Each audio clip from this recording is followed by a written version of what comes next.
All right, everything seems to be going. My name is Grant Smith Ellis. You know what that means. Roll the intro. Hold on. Wait a second.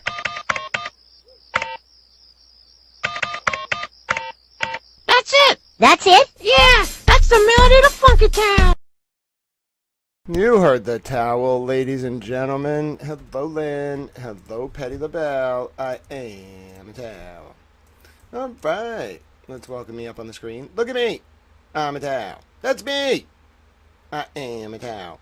We got sidebahs to do. I also want to play my friend in chess. So I think what we're going to do is I'm simultaneously going to read the sidebars and play my friend in chess. I know. I'm a towel. Now you're probably like, Grant, you can't do that. Yes, I can. I'm the boss. My name is Grant Smith Ellis. We got Karen Reed and John O'Keefe trial sidebars to work on. What other things do we have to work on? Let me see. Let me think about this for a second. Oh, yeah, we might do some Epstein files research.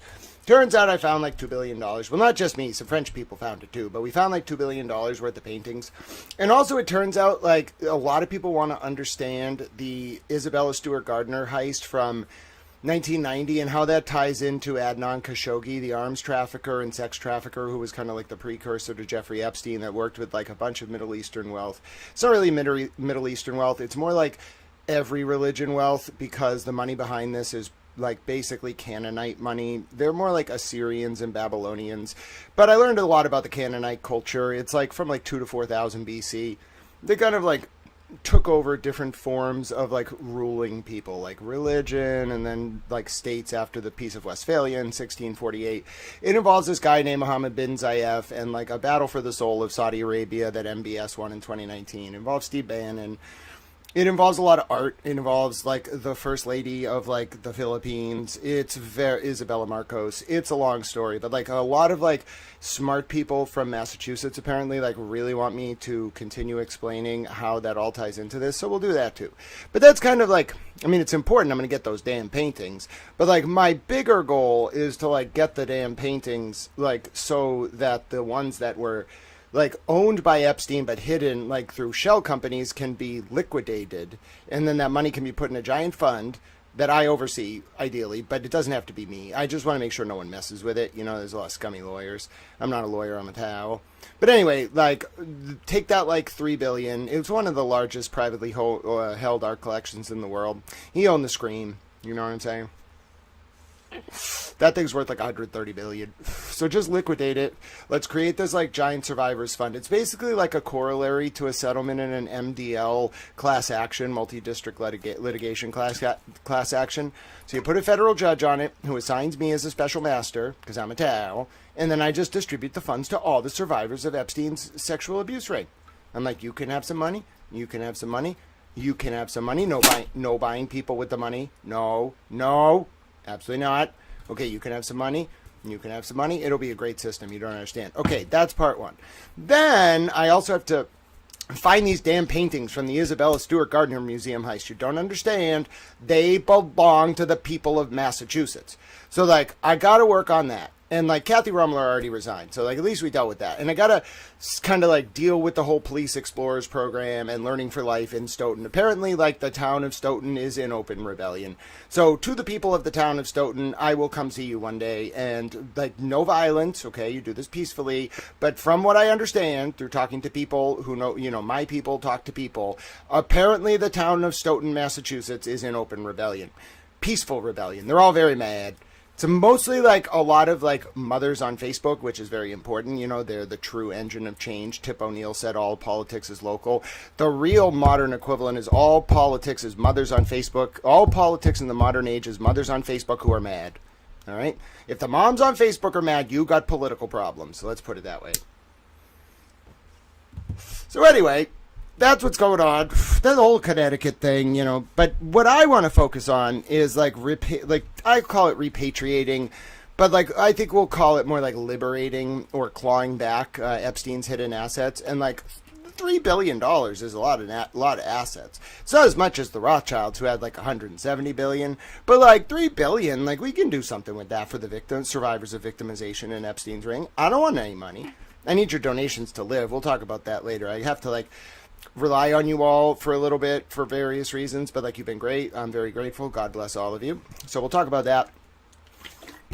I put all the sidebars together into a 5,481 page document. We're going to try to go through it all. I'm kind of, tired, but I think I can do it. We can probably do it in a day. The last time we tried to do this, it took 2 days. I really don't want to take 2 days on this. I got stuff to do with the Epstein files. So this is kind of for Kyle, because he's a towel. So, we'll do it. We'll find interesting things. I'll yell about things. I'm an expert in the Karen Reed and John O'Keefe case, so me reading this will be interesting. Then I want to talk a little bit about Brian Higgins and John O'Keefe. Now, listen. I'm not a Deuteronomy guy. I think that was a little bit of a bastardization of Jesus' love, okay? It's totally cool to love whoever the fuck you want, all right? I don't have any qualms with that. You can, no animals, because they don't have to consent. Especially with the doggy thing. Listen, we're not talking about the doggy thing. I had to, repress that. I can't deal with the doggy video. It really hurt my soul. The point is, unless it's, animals or children, okay, you can do whatever you want as a consenting adult. I don't care if you love a man. I don't care if you love a woman. I don't care if you love a man and a woman. I'm a little concerned with polyamory because I think it leads to sex trafficking. But, I'm kind of in favor of sex. I think I'm only in favor of sex for the purposes of procreation, because I think anything else leads to really dangerous, not immoral behavior. No one really cares if you get off because you do something weird sexually, as long as it doesn't involve kids or animals. The issue is that the commodification of sexual interactions occurs when people have sex outside of marriage for the purposes of procreation. So anyway, I don't really care what you do, morally on that level. I don't care if you sleep with a man. I don't care if you love a man, a woman, a man and a woman, 47 men, 24 women. I don't think you should marry them all. I have problems with the implications of the commodification of sex, but love-based sexual interactions, I have no problem with. Okay, we still got to talk about the Brian Higgins and John O'Keefe texts that were not brought up at trial.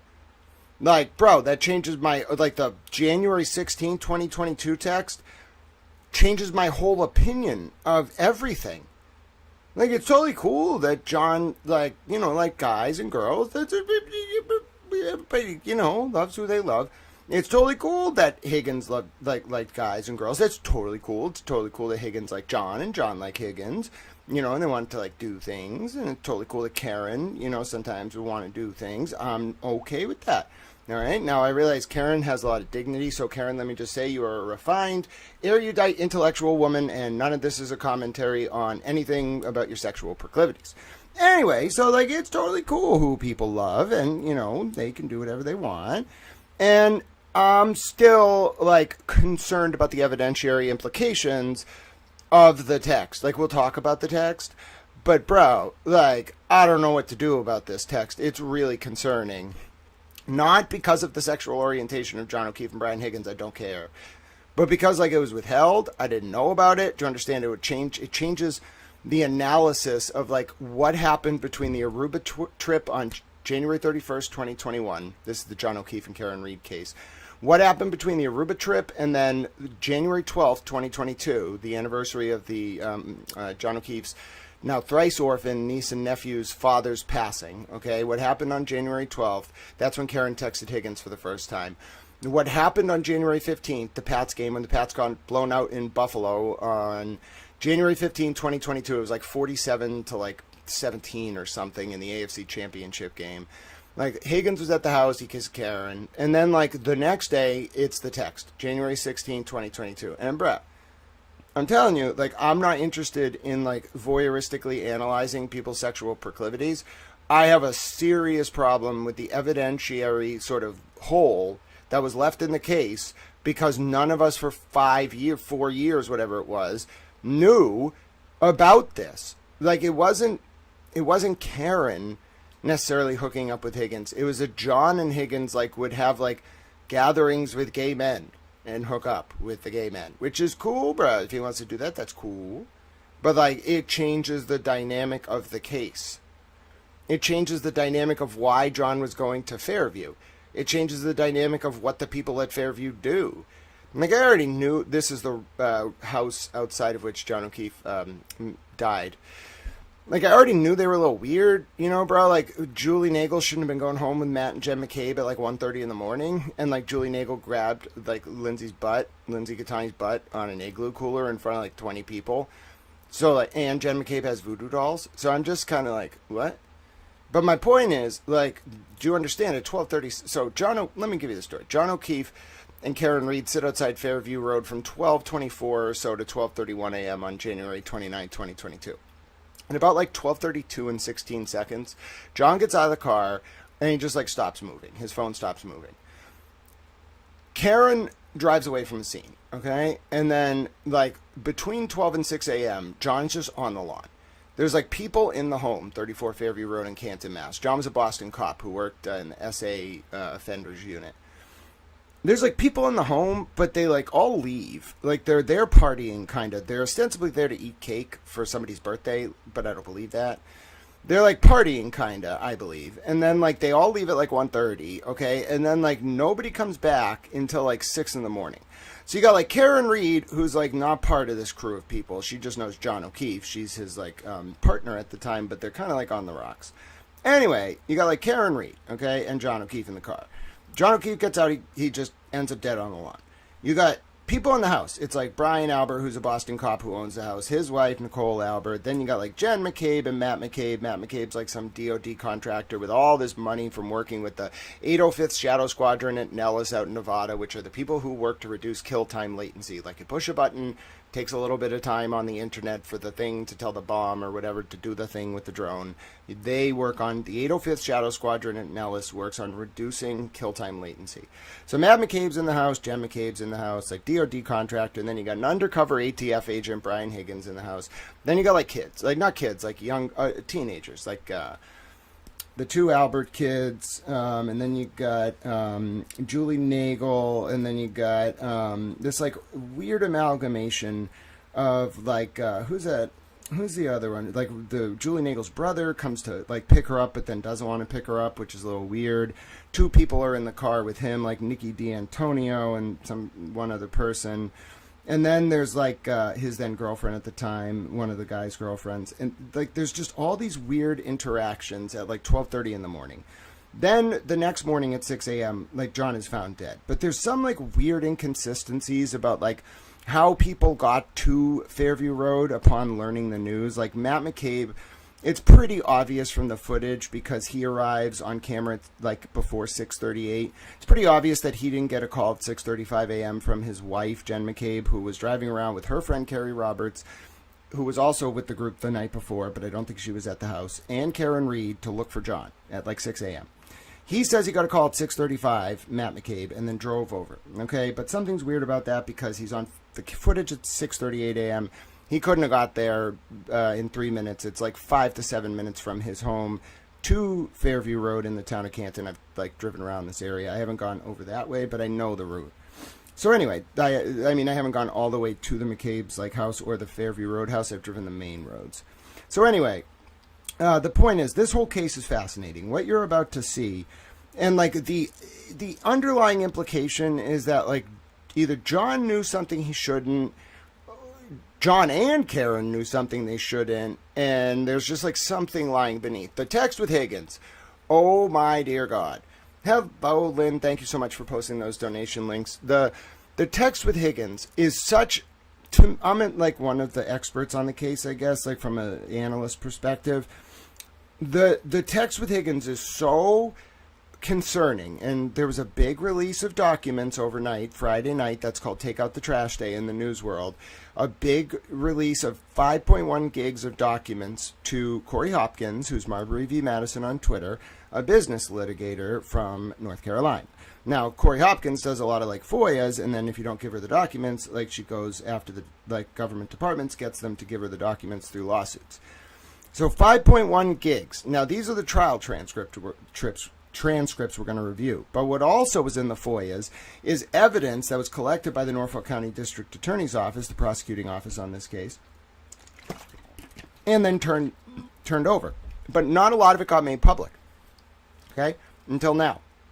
The material about Brian Higgins and John changes the whole dynamic of the case.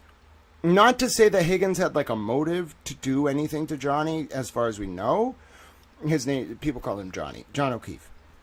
Okay, and it's more like, and they call him like Johnny in the text messages. It's more like the motives of the people in the house change if John and Higgins and them were like persistently prior to this involved in group sexual contact. Okay, that's just the bottom line. Everything about it changes. Like everything about the case changes. Like it's over now. Karen's not going to go criminally indicted. But based on that text alone, I cannot see the O'Keefe family moving forward with their lawsuit. And they kind of weren't actually like fighting the lawsuit. I think they were a little surprised Karen went so hard with her lawyers, that like the legal team she built. The O'Keefe family's like civil suit almost felt like PR, because it's like, in light of all of this, I'm sorry, like it's going to be brutal. Like Karen's going to be the one with the civil case for malicious prosecution. And it's unfortunate because like I do think someone should be held accountable for John O'Keefe's death, obviously. But the more I'm finding out, like the less likely I think it is going to be the answer the O'Keefe family wants. And I don't know what to do in that situation.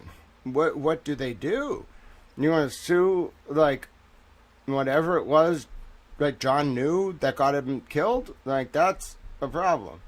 Maybe in this new and by the way, it may well tie into Epstein. I'm not kidding. Like, would it really surprise you if the Police Explorers program and like this was something John found out about and he wasn't comfortable with? Robert Devine, the BFIT unit of the state police, Sandra Birchmore had died about 11 months earlier. It was a very obvious cover-up by the state police unit. If we find out that John O'Keefe was killed because he was not comfortable with the state and local police in that area being used as like Gestapo for Jeffrey Epstein's brothel network, I've seen some speculation about that on X. Hello, day 4089, day 4089. Hello, Lisa and Cannoli. Happy Valentine's Day. I did know it was Valentine's Day. Happy Valentine's Day to all of you out there. I am a Tao. I have a little red on my energy drink. It is a Swedish Fish energy drink. All right, so I think that's enough prefatory remarks for the people who don't really know about the case. Now you'll understand. If you know about the case, you're like, Grant, I know all this. I know. But how am I supposed to read 5,000 pages for people who know nothing about the case without telling them about the case? You know what I'm saying? If you just tuned into this now or in the future and tried to watch it without an intro about the Karen Reed and John O'Keefe case, you would be baffled by a lot of what I'm supposed to say. 3 Clerk Monty, hello. It's great to see you. Hello, Mary P. Hello. All right, now I'm going to send my friend an invitation on chess, because what we're going to do is we're going to do 2 things at once. We're going to read the transcript, and then I'm going to play chess. Okay, everybody excited? I'm in the tower. All right. I know. You've all waited your whole life because you want me to play chess while looking at, what's it called? While looking at the game. Okay, how do I send him a challenge? Let's do it. Okay, my friend, I sent you a challenge. If you're listening, we're going to do casual, random side, unlimited. I have sent you a challenge. I'm waiting for him. We'll do our work while I'm waiting for him. Okay, I'm going to play chess, and we're going to do this. So we're reading, like, transcripts of court hearings. Now, the way it works is, like, this is going to sound annoying, but it's not all sidebahs. Like, we have to do... The reason why this kind of sucks is it's like a easier version of the Epstein files. You have to actually go through and look for sidebahs. All right, we're looking for anything where they're not in session. So you kind of have to, like, understand the flow, the ebb and flow of it all. Oh, there was a sidebah. Ladies and gentlemen, there was a sidebah. I repeat, there was a sidebah. We start off right away with a sidebah. This is in the first document on my... Oh, you need to be able to follow along with this. That's right. All right, hold on, little towels. I got a plan. I am the towel with a plan. All right, you ready for this? I'm going to get you the link. Where's the link? Alrighty. I'm going to get you the link to the drive file, and then you can follow along. We're starting on page 1 of 5,481. You might be like, Grant, that's a lot of towel pages. I know. It's going to be a day. So, like, send towel donations for energy drinks and food. We'll be here a while. I'll just do this until we're done. There shall be no negotiation. I will finish this project. Okay, here we go. I got you the Google Drive link. Everybody ready? So you're going to want to use this link to follow along. Okay, it's a very big file. It's 5,400. No, you can't Control F because it's not OCR scanned. All right, here we go. Follow along with these Karen Reed and John O'Keefe transcripts here. 5,481 page PDF. Warning. Yeah, like seriously, it's a long file. So if you're going to load this up, like be aware this is a very long file. It's an extremely long file. Okay? All right. So here we go. All right. Whereupon there was a sidebar conference. This is May 24th, 2024. This is during the first trial. Yes, indeed. We're going to do a little KR sidebar. I need a little Epstein file break. We'll get back to it in a few hours. But yeah, it's a lot to process that material. And the amount of, like, I was adding up hundreds of millions of dollars last night. And then I was like, oh my God, I see how these men just like, and women lose conception of like a dollar. Bro, at a certain point, I was like, oh, another 30 million, another 100 million. That's casual. Yeah, I got to find another 90 million to get this over 2 billion. Like, I was adding up numbers to try to, like, find indexed wealth. Oh, my God. Like, numbers and money stopped having value to me. So I like to live among the people who are impoverished because I never want to lose the value of a dollar. Like, I never want to not know how much milk costs. I never want to not want to identify with people who don't know where their next paycheck is coming from. Doesn't mean I want to run out of money and go bankrupt and die. I love my life. I want to live and help people. But yeah, like, I think I quickly understood how, like, people make so much money that money doesn't matter. Like, at a certain point, one of those paintings is enough money to feed, like, all of America for, like, 3 years. It's wild. It's so much money. I've never seen anything else like it in my life. All right, here we go. Sidebar. We have a sidebar. We are starting with a sidebar on page 4. Good morning, Mr. Lally. He's the prosecutor. Good morning, says Judge Cannoni. Mr. Lally, just in reference to, and I apologize now for not having this conversation with Mr. Jackson sooner, but there's a little bit of a disagreement as far as Mr. Higgins and the text messages, and I want to just clarify what the court's preference was before I begin. Mr. Higgins. So I think we are in agreement that those redacted versions of the material that we received, the troopers received from Mr. Higgins, that would be marked as the exhibits. I don't think there is any issue or objection with the other version, the typed out version, that's easier to read being shown to the witnesses, or counsel can use it and refer to it for pagination and everything like that. Pagination is the number of pages. Mr. Jackson, well, obviously he can speak for himself.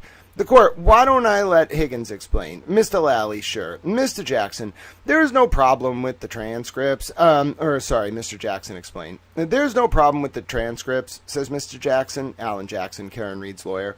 I asked Mr. Lally if anything is actually shown to the jurors as a visual, that it be the actual exhibit, not the transcripts. That's all. I don't care if the witness has the transcript. I'm going to use the transcript because I think it is very helpful. I just think that whatever the jurors see, they should see the actual evidence. Judge Cannoni, I mean, the whole purpose of it was for ease of the witness, ease of counsel, and ease of the jurors. Judge Cannoni, I wish we had talked about this earlier today. What did you intend to do with the transcript? I found it helpful because it makes sense of what's otherwise very difficult to follow. What did you intend to do with this? Mr. Lally, display it on the screen and have the witness go through portions of it. Not the whole thing, but different portions of it. The court, I did not print out the sort of messy what we have. Are you going to start with this right away or after the break? Mr. Lally, no, I don't know how far I'll get, but the court, do you have printed out the sort of messy? It looks like Miss McLaughlin, she's another ADA, is going to get it. Mr. Jackson, she's got it. The court, can I keep this copy? I won't. All right, let me take a look at these. Thank you. Miss McLaughlin, I'm going to ask Mr. McDermott, he's the clerk, to make a copy of this. Miss McLaughlin, okay, thank you, Your Honor. Are we all set? Mr. Lally, sure. Whereupon the sidebar conference concluded. Hello, Nicola Clarks. We're doing Tao Sidebahs, and I'm going to play chess. I'm waiting for my friend. Somebody should be like, Tao, friend, we're waiting to play chess with you. Let me send him a message. I want to play chess. I want to try doing two things at once to see if my cognition remains similar. Well, I guess I'm doing like 7 things at once in terms of like broadcasting, streaming, etc. Alright. Hold on one second. Alright, what did you think? Scott. Oh, I'll definitely look into that. Alright. Invite sent. Alright, I let him know. Alright, here we go. Alright, this is the exam of Higgins. Okay, we're doing the Higgins Sidebahs. Higgins Sidebahs. Show me a sidebat. Show me a sidebat. Show me a sidebat.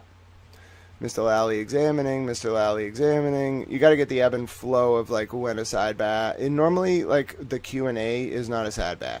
Where you're going to see a sidebat is when like you see people's names like without Q&A. Alright, so we're going. This is what it's going to be like for a few hours.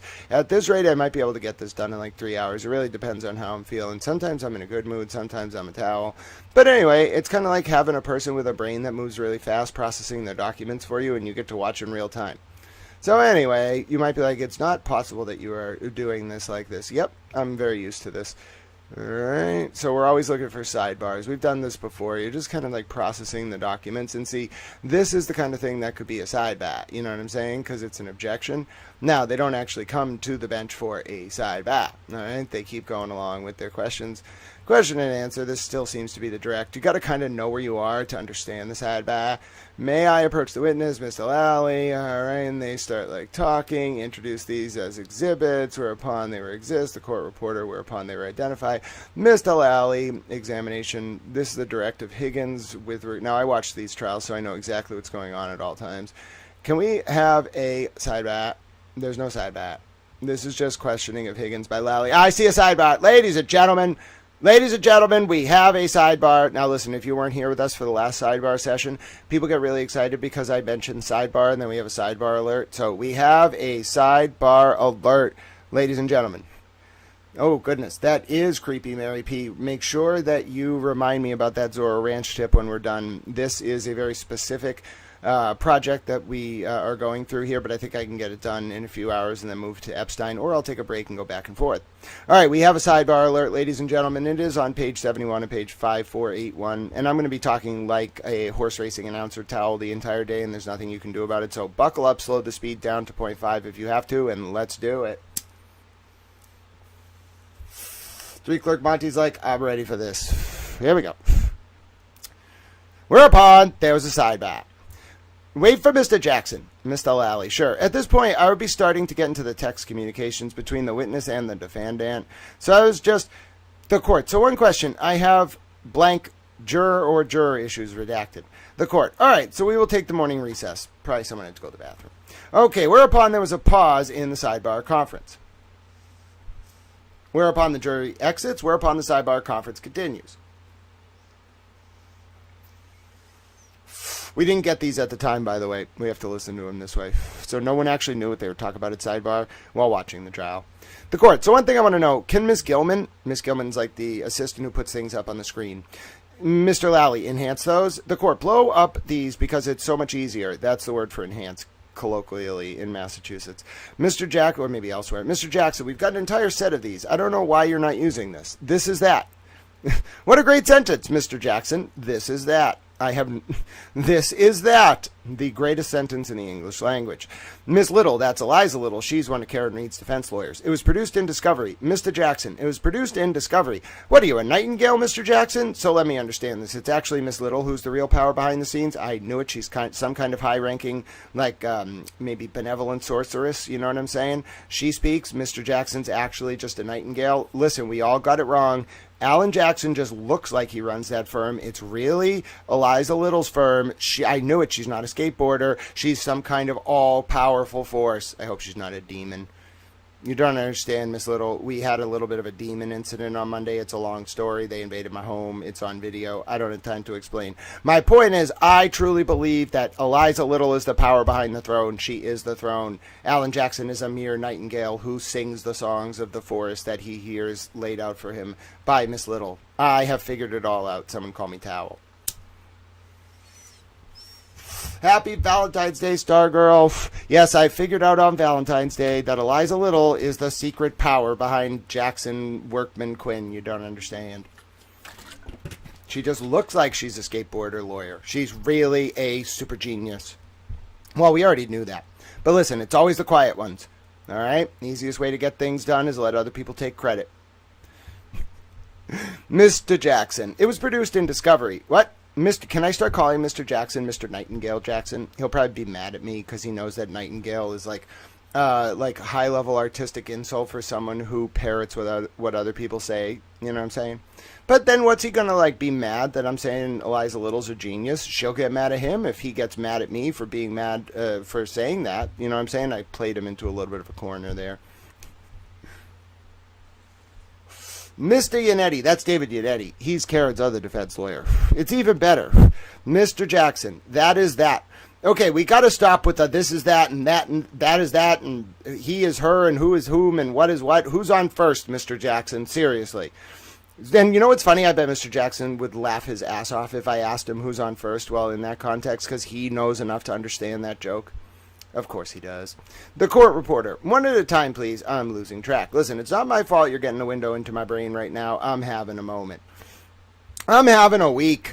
The court reporter. One at a time, please. I'm losing track. I'm glad we're not the only one losing track. They're all just talking in obscure sentences that don't mean anything. I know what they mean, but they're just being lawyers. They're being all lawyerly. The court. Slow down.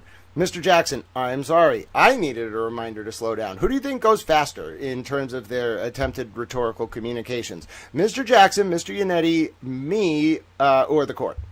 Mr. Jackson, I'm sorry. The court. Mr. Yannetti, I'm going to hear from Mr. Jackson. Mr. Yannetti, understood. The court. Miss Little, the same for you. Mr. Jackson, I'm so sorry. The court. Do you have Mr. Lally? I don't have it in that form. I just have it as the court has it. I'm sure I can talk to Miss Gilman about focusing on that. Mr. Jackson, this was produced at the same time that this stuff was produced by the other entity. You're at Sidebar. You got to call the FBI or the DOJ, the other entity at Sidebar. Just call them the other entity. It's the aliens. Oh, by the way, I figured it out that the Times owes the Towel a burger. Damn right the New York Times owes me a cheeseburger. But yeah, I figured out that it wasn't the aliens. The internet did some investigation on that video we found. It's not aliens. We think it's like we found it's two women. We're still a bit confused as to where the video was filmed, why it's 2 hours and why only 2 minutes is footage. But it's not aliens. So, Nicola, it's okay. I'm sorry for scaring you yesterday. It's not the aliens. But to be fair, I did hedge by saying we got to ask the internet. I can't just confirm it's aliens. So thank God. It was kind of like the episode of The Simpsons. It was just like glowing lights on someone with glasses on the sort of moving object. It was not the aliens. So these are the texts about Higgins. This was produced at the same time that this stuff was produced by the other entity, Mr. Lally. So that's actually interesting because the subtext there is that Jackson's saying the stuff with Higgins, the text, it was produced at the same time that the TUI response came down in 2024. The TUI response is like when you ask the federal government, it's specifically under this case US XREL 2 v. Reagan from 1951, which is interpolated at 18 USC 16.26 through 27, which you can read more about in section 25 of the DOJ operations manual. But basically, if you have a concurrent state proceeding going on, like a criminal trial with a federal investigation, you can use 28 CFR or 18 CFR 16.26 through 27 to ask the DOJ to give you information about their investigation. It's subject to 6 specific withholding provisions, kind of like a FOIA on steroids for lawyers, like a secret FOIA. It's a step, think of it as like a step above a FOIA, because under statute, it's actually case law that was then interpreted into the Code of Federal Regulations, which is there's this weird way where judge-made law can become entrenched because it gets codified by either an entity or the Congress in the Code of Federal Regulations, and that's what happened with US XREL 2 v. Reagan from 51. The decision itself became a written law for all purposes, part of the Code of Federal Regulations. regulations are technically subservient to statutes, but they have the force of law for our purposes. So anyway, what Jackson is saying there, he's using the phrase other entity, but he's talking about the February 2024 TUI production from the DOJ back when it was run by Rachel Rollins, etc., and Josh Levy. Not Rachel Rollins, she was gone a year earlier. It was actually Josh Levy at that time. Interim U.S. Attorney Josh Levy. So anyway, they're talking about how Higgins text messages were produced, and then they're saying when he says this stuff, Jackson is saying the federal government produced Higgins text messages. Okay, so that's actually a big deal. Like, that's why people like to watch me when I do these reads, because a lot of this is ambiguous. It's not like ambiguous pronouns. It's like the weaponization of ambiguous words to hide things from people trying to understand what you're talking about. So Jackson here is kind of saying, like, this stuff from Higgins was in the federal material. Okay, so now, and we kind of knew that, but like getting confirmation of it is important because I'm Italian. So anyway, we now know that Brian Higgins, his texts were produced in the federal material based on this otherwise obscure, like what would be like reading a puzzle if you didn't know what this was, which now I understand why I need to do this. It's an act of service. God bless all of you. Thank you for your support. This was produced at the same time, so the Higgins text, that the Higgins text was also produced by the other entity, DOJ, or probably DOJ, U.S. Attorney's Office for the District of Massachusetts. Mr. Lally, this is something that he provided to the troopers, so Higgins, and we provided to you. So that's what I'm saying. I have it like this, but I'm sure I can ask Miss Gilman if she can blow up this and just go down that way. Okay. Mr. Lally, we got to watch our wording here. Like, that makes, first of all, I understand what you're saying, but like, come on, very informal, and it sounds sexual. The court. So I would like to see it. I'd like to see what you have up on the screen. There was Mr. Higgins. You can step down, sir. Whereupon the witness steps down from the stand. Mr. Jackson, they're still at sidebar. May I inquire of Ms. Little one quick question? The court. Sure, go ahead. Mr. Jackson, I'm sorry. The court. No, that's fine. Why don't you step aside while speaking? Whereupon there was a discussion off the record. Mr. Jackson, okay, that answers my question. I just want to make life easier because that is really easy. This is what I've been working off for months. We actually got that from Mr. Lally. It's on a disc that you gave us. We just downloaded it. So you may not have seen it, but you got it. The court, was that, okay, so he didn't get it from the federal materials. Jackson inadvertently revealed that this is in the federal materials. Thanks, AJ. The court, was that on the disc that went to the grand jury the same day Higgins went? It would be like, oh, it'd be like a grand jury exhibit 11, 12, 13, or 14 or something like that. Yes. The court, because that's what I was reviewing when I was looking at this last night. Do you happen to have the CD with you? Mr. Lally, I don't have the CD, but I believe Miss Gilman should have what's on there loaded up, but I'm not sure. I'd have to check with her. The court. All right. I do just want to say, I thought following the exhibit that went in 103, following the text messages back and forth with John O'Keefe and Mr. Higgins, it was difficult to follow in a sort of bubble format. Mr. Jackson, it was terrible. The court, so I'd like to facilitate something that the jurors can see and have. I know it's important to your case.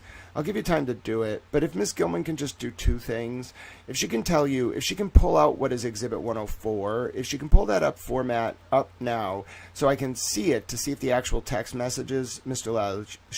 Lally, show up. The court can show up. Are yours marked? Mr. Jackson, no. The court, or do you have them unmarked? Mr. Jackson, I was going to say, I'll let him... You, Mr. Lally, use my copy that's already printed. I've got an Elmo. This is like a device to show things on a screen set up right there. I just want to get this done expeditiously. The court, I know, rather than having him using your copy, if you can, how many pages is it? 56. The court, it's 56 in this format. All right. The court reporter, I didn't hear how many pages. 80 to 90 pages for both, Mr. Jackson. The court, we can make a hard copy. If you can take that and make a hard copy, I want you to have your own copy to follow along with. Mr. Jackson, yes, Your Honor. The court, I don't want to prejudice you in any way because the Commonwealth is using your copy. Run it through a copier. Mr. Jackson, yes, that would be great. I'll just give you my entire copy to go downstairs and make a whole copy of it. Mr. Lally, okay. Mr. Jackson, you can use the Elmo. The court, hopefully you have somebody who can do this for you. Let's wait. Miss McLaughlin is talking to Miss Gilman. Because what I'm concerned about is what has been entered as the exhibits and can't tell who is saying what. This is like John O'Keefe and Higgins talking in text. Mr. Jackson, I actually thought, we'd introduce this as the exhibit, which is why I was saying your transcript is great, but this is just as good. Like, why not show this on I wasn't even thinking about that. That's ugly and hard to deal with. The court, this is what I was dealing with, these two. They're like holding papers in front of each other. Mr. Jackson, you haven't seen this either? The court, no. Mr. Jackson, okay. The court, so that's why I did not, when I reviewed the grand jury minutes for the previous motions, I did not recall that this was on that disc. Mr. Jackson, okay. The court, Ms. McLaughlin, if you could return here for a minute, please. I think what we're going to do to speed things along is Mr. Jackson or Ms. Little will give the Commonwealth what they have that was provided by the Commonwealth that I really do think was probably the disc at the grand jury, 14th or 15th or something. The grand jury exhibit. I think she's talking state grand jury. We will copy it or somebody can copy it. And y'all, Judge Canoni says y'all. I love it. And y'all can use that unless you think Miss Gilman has this that she can pull up. Miss McLaughlin, during the morning recess, if we can either check that we have it and then, but if the defendants will make a copy of it, there's one defendant. The lawyers are not defendants. There is one defendant. But if the defendant will make a copy of it to have, and then in the meantime, we'll also be looking at it, what Miss Gilman has available. The court, can I trouble you, Tori, to make a copy of this? Okay, I think that's a clerk.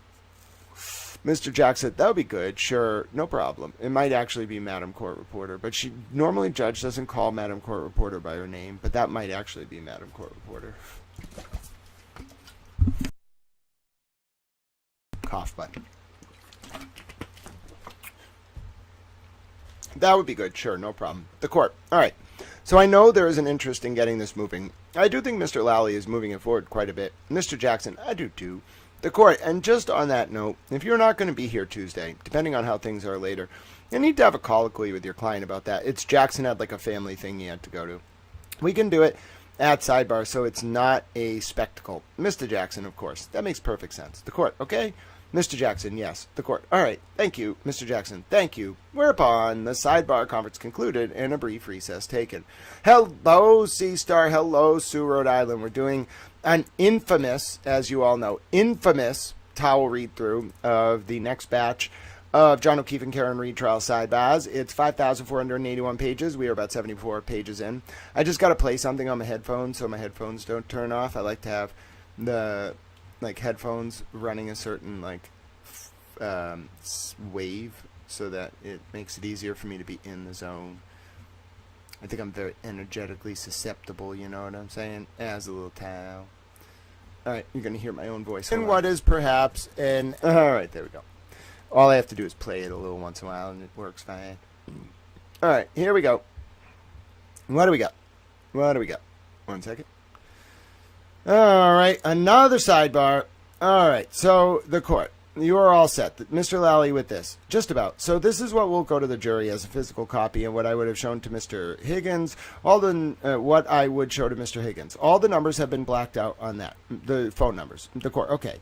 Mr. Lally. Miss Gilman is, I think, through about 63 of these. The court. Okay, Mr. Lally. As far as the computer is concerned. The court. Okay, Mr. Lally. So what I've suggested with her is that once we get beyond that page, if she's going to show anything beyond page 63, take it down off the screen, do it on her screen, bring it up, scroll down past the number, and then put it up. I mean, the number isn't something that I need to show. The court. Okay. Are you satisfied with that, Mr. Jackson? That's fine with me. The court. So what I'd like to do, Mr. Lally, she'll finish that subsequently. The court. All right. The copy that I got regarding John O'Keefe's email, just the way I got it, was in reverse order. I don't know if yours is like that too. Mr. Jackson, ours is like that. The court. So before that goes to the jury, we just need to flip it into the proper order, and I would like that to be marked 103A. Miss Little, I think it's in. I'm sorry, not to interrupt. I think it's in reverse order because that's how it appears in the phone. So it's screenshots. If you reverse it, it's going to be all mixed up. This is like the Epstein emails. All emails go in reverse order like that. So you see like the newest email at the top and then all the old emails below. That's just how emails are. And Miss Little saying to the court, like, you have to produce the evidence to the jury, even if it's confusing, in the format it came. And the court's like, oh, okay, I understand. Judge Canoni's thinking, like, oh, is that how emails are? Oh, yeah, that's right. The court, all right, but it's different than what Mr. Lally had, what's in 103. It starts on November 24th. What you have ends on November 24th. Miss Little, right. But if you mix it, the conversations are going to be out of order. The court, okay, we can just put it in as 103. There's one more thing I wanted to alert you to. There's a blogger who's unable to attend, and then juror issues. Just juror issues. Mr. Lally, no. I don't think there is enough at this point in time. Ms. McLaughlin, redacted. The court, juror issues. Mr. Lally, not at this time. The court, okay. Mr. Jackson, thank you, Your Honor. Whereupon the sidebar conference concluded. The court, jurors, we appreciate your patience. We actually made things easier for you, so it was worth the time. All right, there we go. They go through what they talked about at the sidebar. All right, now we're back to the direct of Higgins. Wait, was there an F word in there? Yeah. All right, we're looking for sidebars. Let me just say that this gets really brutal. So I know there's going to be a sidebar about the Higgins text that is, like, bad. Because now they're talking about, like, and this isn't even Jackson's cross. This is Lally's direct, and it's already getting really ugly. I saw some stuff in there that, like, especially what they're reading now about the text, that's a little unseemly. But there's no sidebars about it. And I don't need to repeat all of this for you. This got, like, Lally tried to get ahead of what Jackson was going to do to Higgins about these texts. Higgins was an undercover ATF agent. And Lally, like, kind of pissed Jackson off by doing it, but it kind of worked. Sidebar. All right, so this is when they're talking about, like, when Higgins pulled away from the curve and when he left Fairview. All right, Higgins was at the house the night John died. Mr. Lally, if I may have a moment, Your Honor, I have no further questions. So that's the end of the direct. The court, all right, I'll see you for 1 minute over here at sidebar. Jurors, feel free to stretch. Whereupon there was a sidebar. Ladies and gentlemen, Higgins sidebar alert, and it's about to get really spicy. Because this is where Alan Jackson's about to start his infamous cross of undercover ATF agent Brian Higgins. So here you go. Pre-AJ cross sidebar. This is page 127 of 5481 in the pinned comment. I have listened to some of the new recordings. We're going to get through the sidebars. Then if you have recordings you want me to look at, we'll listen to them. And then I saw the text from Higgins to John about the gay men. And that, let's just say the fact that that was never disclosed is seriously problematic. The proffer?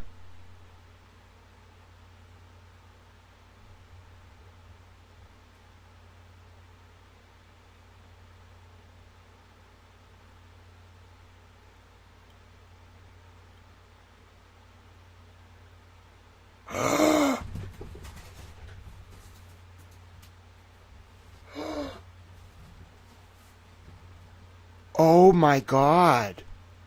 Somebody get Kyle. Oh my God.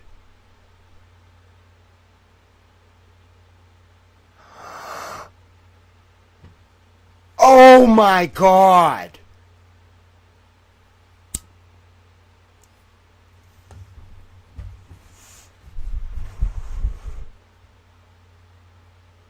Holy fuck.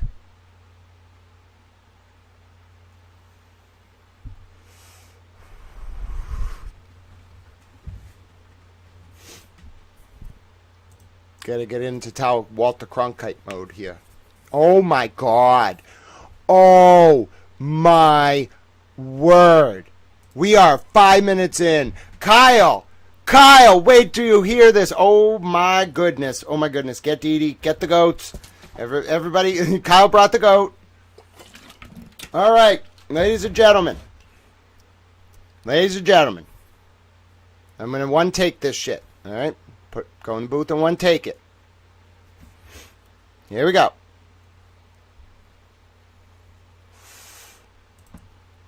Ladies and gentlemen, my name is Grant Smith Ellis. I'm an independent reporter from Massachusetts who's been covering the Epstein files and who previously covered regulatory agencies and the criminal and civil courts in Massachusetts and still does so from time to time.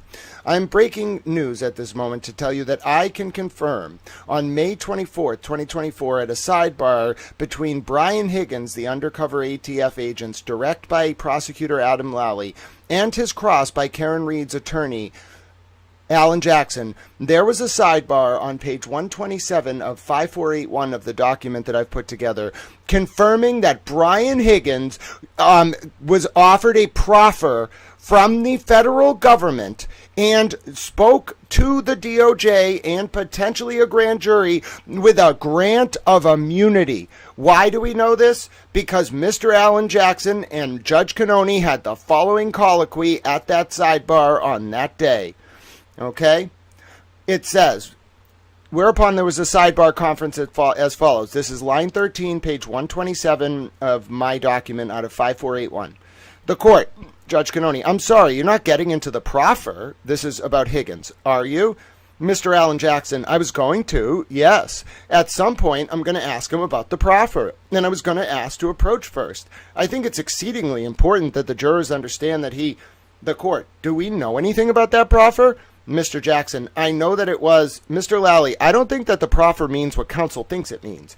The court, well, the point is he's represented by counsel, right? So we're going to have a voir dire, or at least, unless you can show me that the proffer has nothing to do with his testimony here, I'm not letting it in.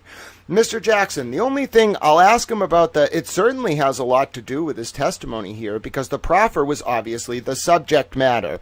The only question is, do I style it as a proffer? I wasn't going to ultimately say, did you give an interview or a statement, and in that interview you knew that you were testifying under a grant of immunity? If the court doesn't want me to, then I will follow the court's instructions. Not with that foundation. And I know you're in a hurry to get this done, and I don't want that to interfere with anything. Is his lawyer here today? Do we know? Mr. Jackson, his lawyer's right here. That's a question I'm going to ask him. The court, about his lawyer? Mr. Jackson, right. The court, so not until after lunch, and he's got a right to talk to his lawyer about this. I see a hearing here at Sidebar. It's not as simple as we've said, and from what you've said as the foundation, I don't see any, so I need to explore a little more. And Mr. Jackson, it's not a big part of my cross. The court, all right, so you decide. Mr. Jackson, I'll decide on the fly. I certainly won't do anything without approaching you first. The court, okay. Ladies and gentlemen, Brian Higgins was offered a grant of immunity, whether you style it as a proffer or a grant of immunity, to testify at some point to the federal government about the death of John O'Keefe. My name is Grant Smith Ellis. I found this on pages 127 through 128 of the second set of John O'Keefe and Karen Reed trial sidebars out of page 5481 on my document. Support independent journalism. YouTube.com/@GrantSmithEllis. X.com/Grant Smith Ellis. Cash App, # Grant Smith Ellis. Venmo @Grant-E1. PayPal.me/Grant Ellis. It takes resources, it takes time, it takes effort and knowledge to put this kind of thing together, especially in an ambiguous context. You have to read every line. You have to know where you are in this long transcript. And without the support of viewers like you and my Lord Jesus Christ, I would not be able to do this. There's no editor. There's no one I answer to. I produce this kind of reporting because no one can stop me, because you make it happen. God bless you. Thank you for listening. All right, folks, we got to write it up. We got to be little towels. I got to be a towel. You don't understand. Kyle's going to run over to Twitter and be a fucking towel. Breaking news. Per newly released John O'Keefe and Karen Reed trial transcripts from May 24th, 2014. Undercover ATF agent Brian Higgins testified or provided information to the U.S. DOJ in Boston under a grant of immunity at some point prior to May of 2024 regarding John's death. Oh my God. Oh my dear Lord, ladies and gentlemen. That is simply stunning. Absolutely stunning. Oh, John. Oh, Johnny. What did they do to you? I'm mad. I'm mad. Why'd this motherfucker need immunity? I'm mad. I'm a mad little towel. Oh, I'm mad. Damn it, Brian Higgins. Hey, man. Source, pages 127 through 128. Right? Am I right? 127 through 128. Yeah. Source, pages 127 through 128 of 5,481. Here. Oh, damn it. Damn it. Really? How? Oh, my God. Oh, my God. He's a cooperating witness. I knew it. I knew it. I'm gonna tell. This is big. If you've been following this case for years, bro, your life just changed. Higgins, also according to new documents, was in some kind of bisexual relationship with both John and Karen in the weeks before John's death. That, for some reason, involved gay men. I don't really understand the gay men thing yet, to each their own. I don't judge. I'm not down with Deuteronomy, all right? You can touch pigskins on Sunday, and you can love whoever you want. I didn't say you can buy people or buy sex, but you can love whoever the fuck you want. I just don't understand the whole gay men thing. Were they like, maybe they were, I don't know, bro. I don't do that kind of thing. I don't really know. Maybe that's a thing. It's only material to the fact that it was hidden, and I now understand the case a little bit better, but I'm a little bit baffled. Furthermore, Higgins was inside the home on inside a home at 34 Fairview Road in Canton on the night that John was killed and left to die from a brain hemorrhage on a lawn during a blizzard.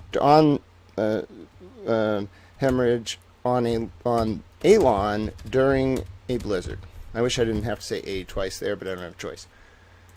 And he basically did die from a brain hemorrhage and hypothermia. That, like, his cause of death, if you don't know, John O'Keefe's cause of death was like a bleed of the brain, but that's not what killed him. What killed him was he was incapacitated, and then his pancreas showed reddening, which is an indicia of hypothermia. So, like, the initial incapacitation didn't kill him. He was a strong dude.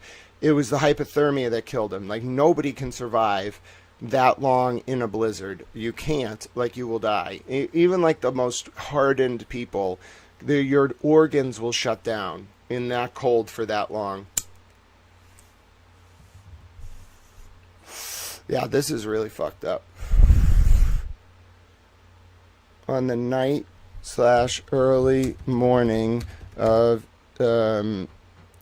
January 28th into the January 29th of 2022, that John, oh dear God,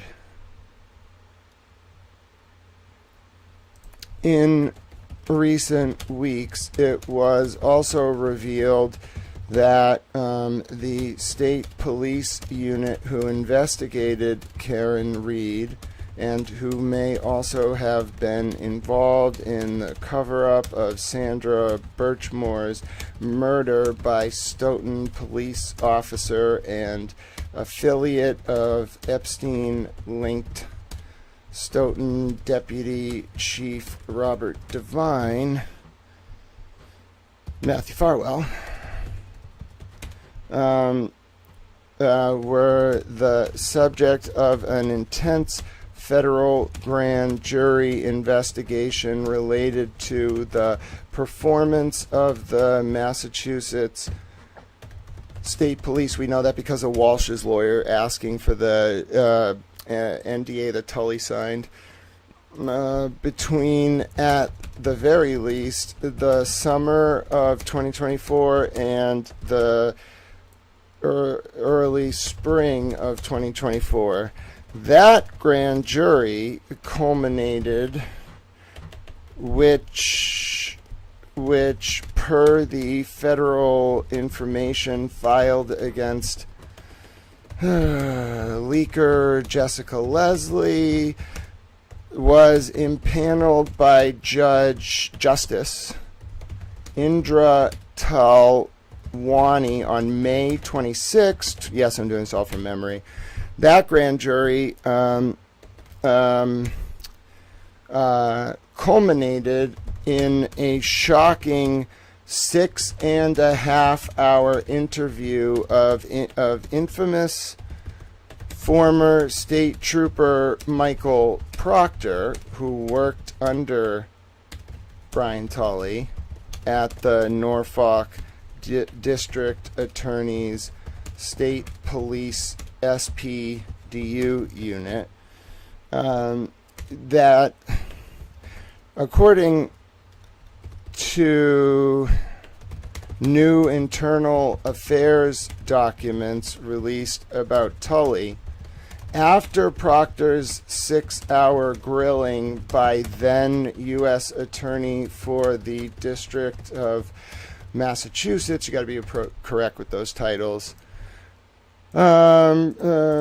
Josh Levy, according to Tully and his right-hand man, John Fanning, the trooper who wrote the report clearing Farwell for Birchmore's murder initially, prior to federal charges coming down for Farwell in August of 2024. And you can't just say who wrote the 2021 MSP report.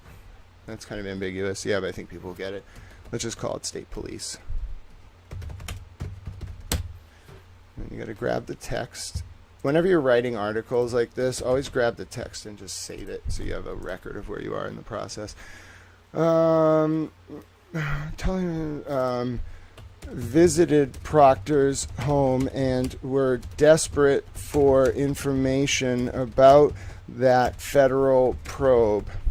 Interestingly, in December of 2023, Brian Tully also used his official position as a state police officer to ask Lindsay, did she delete a profile? No, she's there. Katani, if she knew information about the target of the federal probe, when Lindsay, a witness in the orbit of the Turtle Boy and Karen Reed cases, told Tully that Norfolk DA Michael Morrissey was the target of the probe, Tully reacted with shock. Interestingly, Tully would, have had access to a November 28th, 2023 text message sent at 6:42 p.m. Eastern exactly from Turtle Boy to Lindsay, which indicated that Josh Levy wanted to set an obstruction trap for Reed trial witness Jen McCabe, who knows Tully personally and speaks to him directly, by comparing the discovery turned over to Karen Reed's legal team with discovery turned with records obtained by the DOJ from McCabe's cell phone between February and May of 2022. All right. Okay, so where were we kind of going down that? Okay. Furthermore, it is of note that in July of 2025, after Karen's second trial resulted in her acquittal for John's death and a guilty verdict on OUI, Michael Proctor. Oh, I got to talk about the thing. In any event, on March 7th of 2024, after Tully found out that the DOJ had the contents of Michael Proctor's cell phone, showing Proctor used horrifying language towards Karen Reed,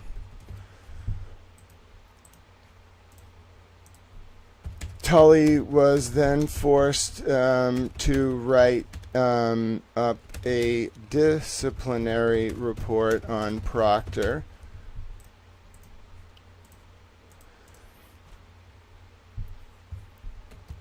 However, before Tully could do so, Tully was forced to sign an NDA with the DOJ, middle womaned by Norfolk ADA Laura McLaughlin. That's not how you spell McLaughlin. That's not even close, Grant. That's not even close enough for them to fix it. You know you don't know how to spell a certain thing if they can't. Now, middlewoman is also not a word, but I'm just making that up. Middlewoman is now a word. However, before Tully could do so, Tully was forced to sign an NDA with the DOJ, whereupon Tully was not allowed to see or hold the records from Proctor's cell phone. Instead, he had to enter, I can't use he, Tully had to enter a room with McLaughlin, and McLaughlin was not allowed, was not permitted by the DOJ to allow Tully to see or touch the documents. She read them in part to Tully, and then he left the room. All right. Let's see. Is of note that Michael Proctor, through counsel, told a lawyer in a number of other cases that Proctor investigated, including Miles King and Brian Walsh, that Proctor did not have any phone records to turn over to those defendants because his, quote, old phone was destroyed in November of 2024, and, quote, his new phone auto deletes itself every 30 days. Now, this is what it's like, I guess, writing a story. You just gotta know it. Like, Joe. Alright, so I saved it as a draft. Hold on. That's exactly why we save things as drafts. I didn't mean to save it as that kind of draft, but it's fine. Okay, so now watch what happens. You go like this. 1 second. Yeah. Come on, open up my draft, please. Okay, now it reloads the whole draft. And now the draft is forever saved, and then you just pick up where you're working, okay? All right. Just a few months later, however, in late... No, I do not need you to play. Oh, what? What happened there? Sorry about that.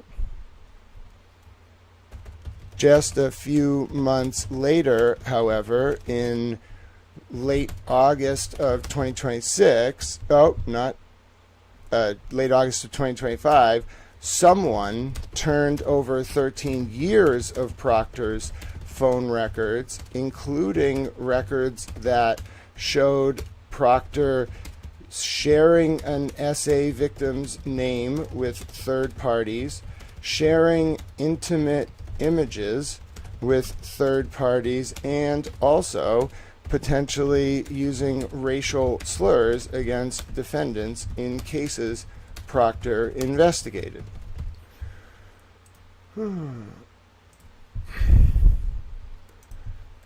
In light of that information showing up in the Norfolk DA's possession somehow, and then being turned over to multiple criminal defendants, Proctor then dropped his long-standing appeal of his discharge from the state police and retreated from public life entirely, as did almost all of his friends and allies connected to the Reed investigation, many of whom were transferred, demoted, or involved in strange public scandals wherein the Boston police commissioner called them into his office and then lied to the media about it. Which is true. Poor Kelly Dever. Literally, this was like a cursed case. You got anywhere near this case and your life was like ruined. If you came out the other side, like, God bless you. Alright. As a result, it may well be that Brian Higgins is or was cooperating as a federal witness against some of the members of the state police unit who were involved in the investigation of John O'Keefe's death and potentially the cover-up of Sandra Birchmore's murder. My name is Grant Smith Ellis, and I wrote all of that from memory. How's that? How you like them apples?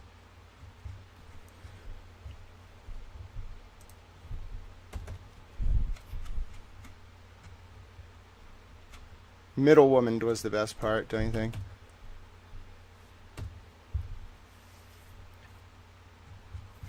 Yeah, game over. Game over.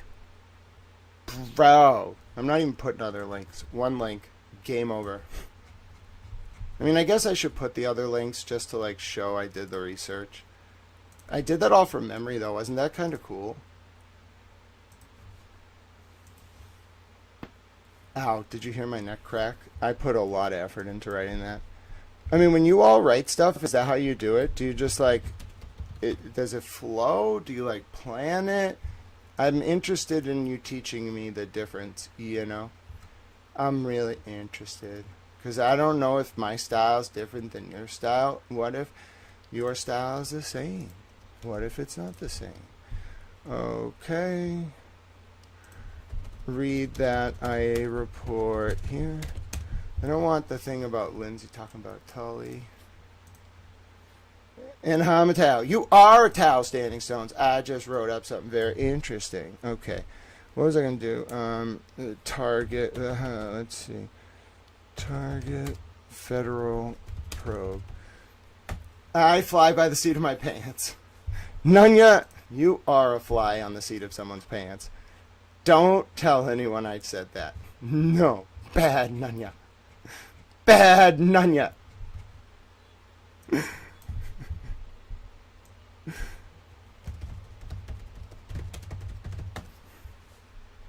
Alright.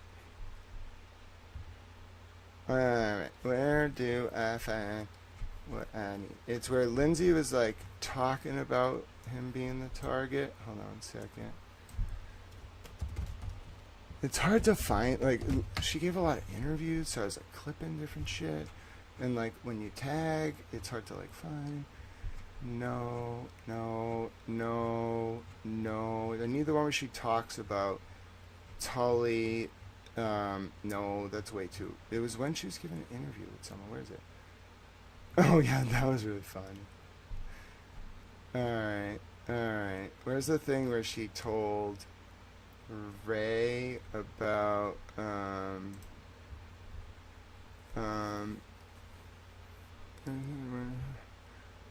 alright.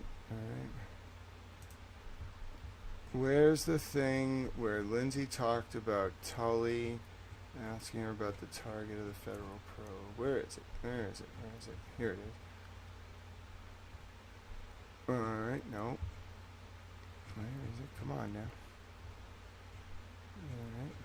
Alright, I know I have a clip. I remember talking to her about it. It was recent. When was it? When was it?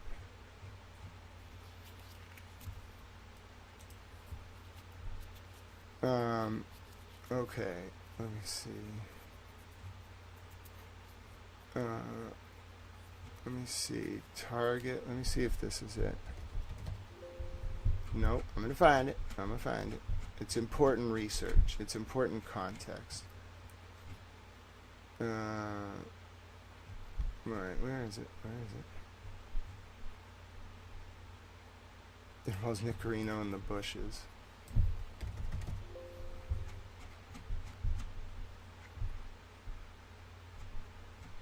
There's a lot about the phone extraction being leaked, which is important. Alright, but I'm really looking for when Tully asked her about... Yes, I found it!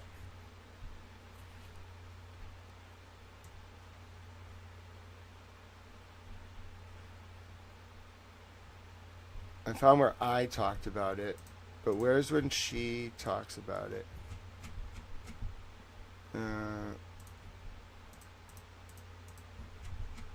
It's during the interview with either Ray or me. I think it was this one. Alright. Alright. Alright. Hold on. It's a very specific question.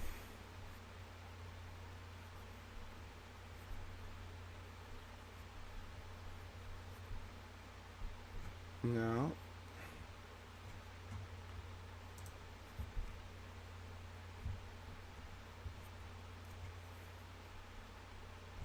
Let's see.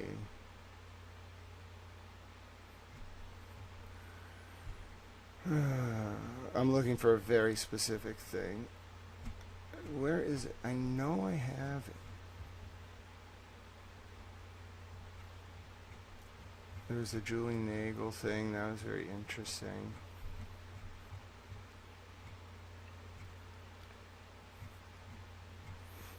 When did you ask about the target of the federal... I don't want to go back through it again.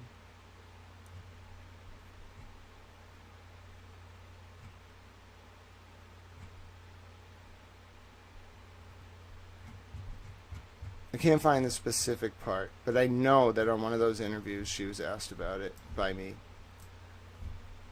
It's important too, but I can't find the specific clip. Alright. Let's see.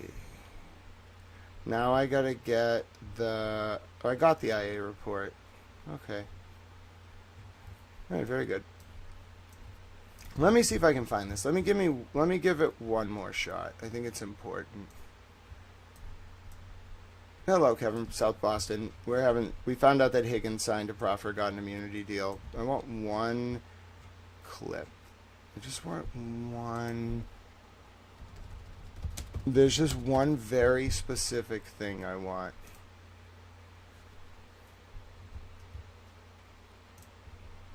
Oh, I found it.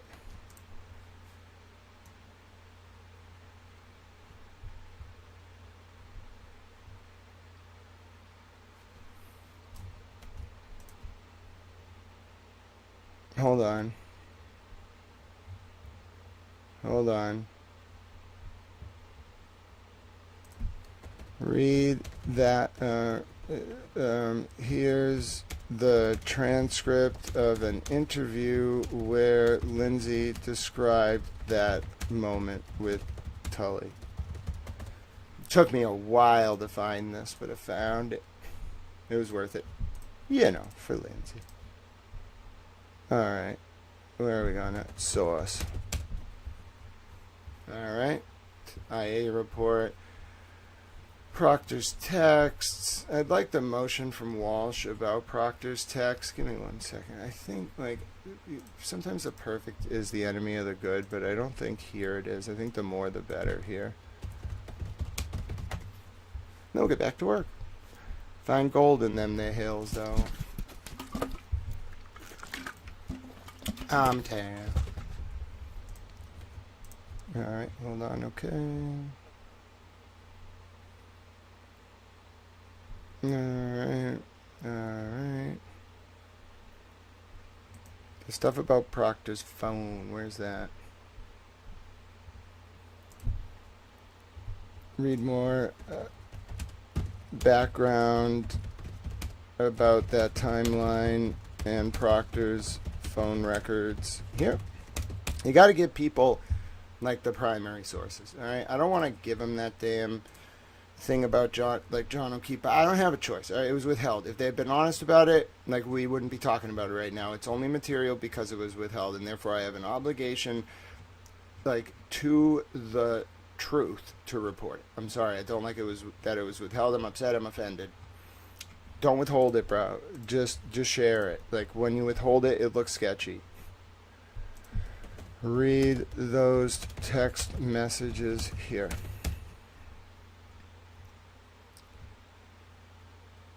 With this other, alright,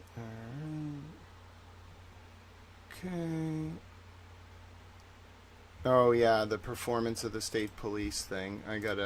Only Walsh's lawyers knew that. I think they weren't supposed to reveal that. Sorry. Performance, state police. And then I'm done. I think I got everything I need. But that's how you write it. You actually gotta have the document. Okay, you know what I'm saying? All right. Where is it? Oh, I trolled Zona Eagle about the Tully NDA thing so much.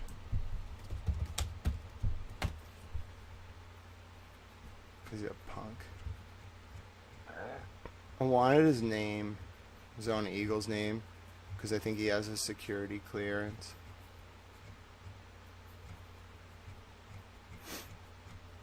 But he won't give me his name.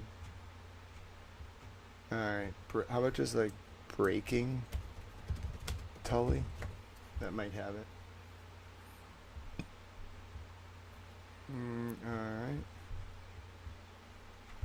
Yes, but where's the one about Tully signing the NDA that has the thing about, where's the thing about Tully signing an NDA from Walsh's lawyers? I have the document, so I guess I can use this post. Alright. But I want to see, I need the Walsh, specifically the Walsh motion about the NDA. Yeah, I got it.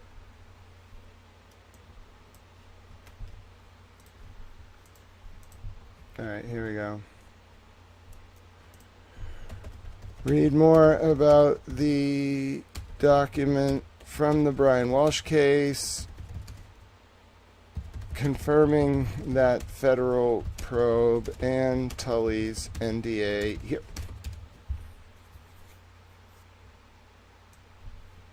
That federal probe of the performance of the state police. Here. Okay, that's how you do it. Okay. I'm a towel. Done. Wait a minute, I want a siren emoji. Sometimes you gotta put a little siren emoji, you know. Otherwise people don't think it's important. And then also I gotta make the headline, like the lead on this has gotta be kind of strong. Okay, I think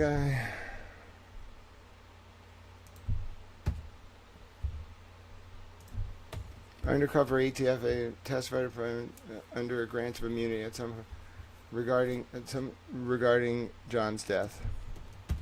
This is incredible. It's probably like it's an honor to report this, but I'm worried about what happened to John, you know? I'm worried.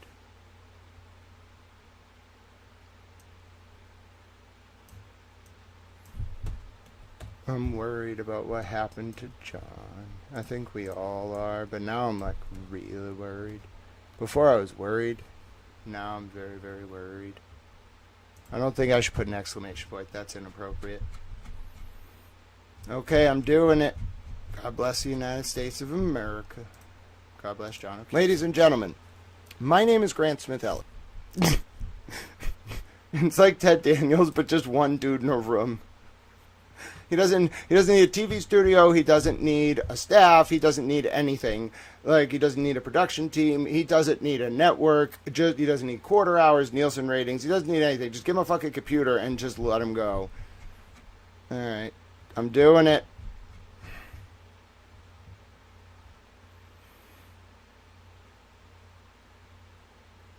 Oh, this is horrifying to have to do. I feel very, very uncomfortable with the implications of this. Done. All right, we need to actually like sit and like think about what has just happened. That's quite a moment, ladies and gentlemen.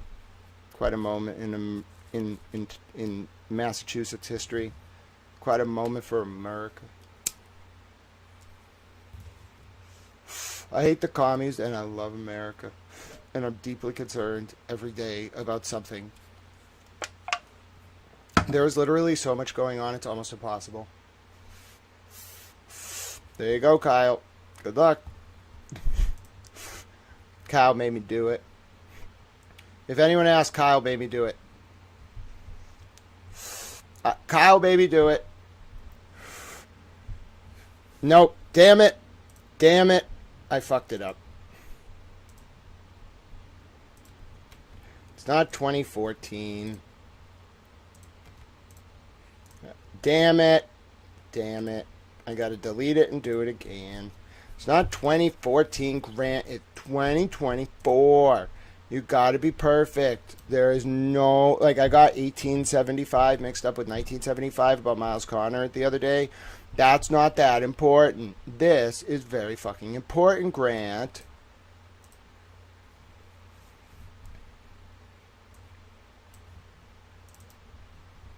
Sorry about that.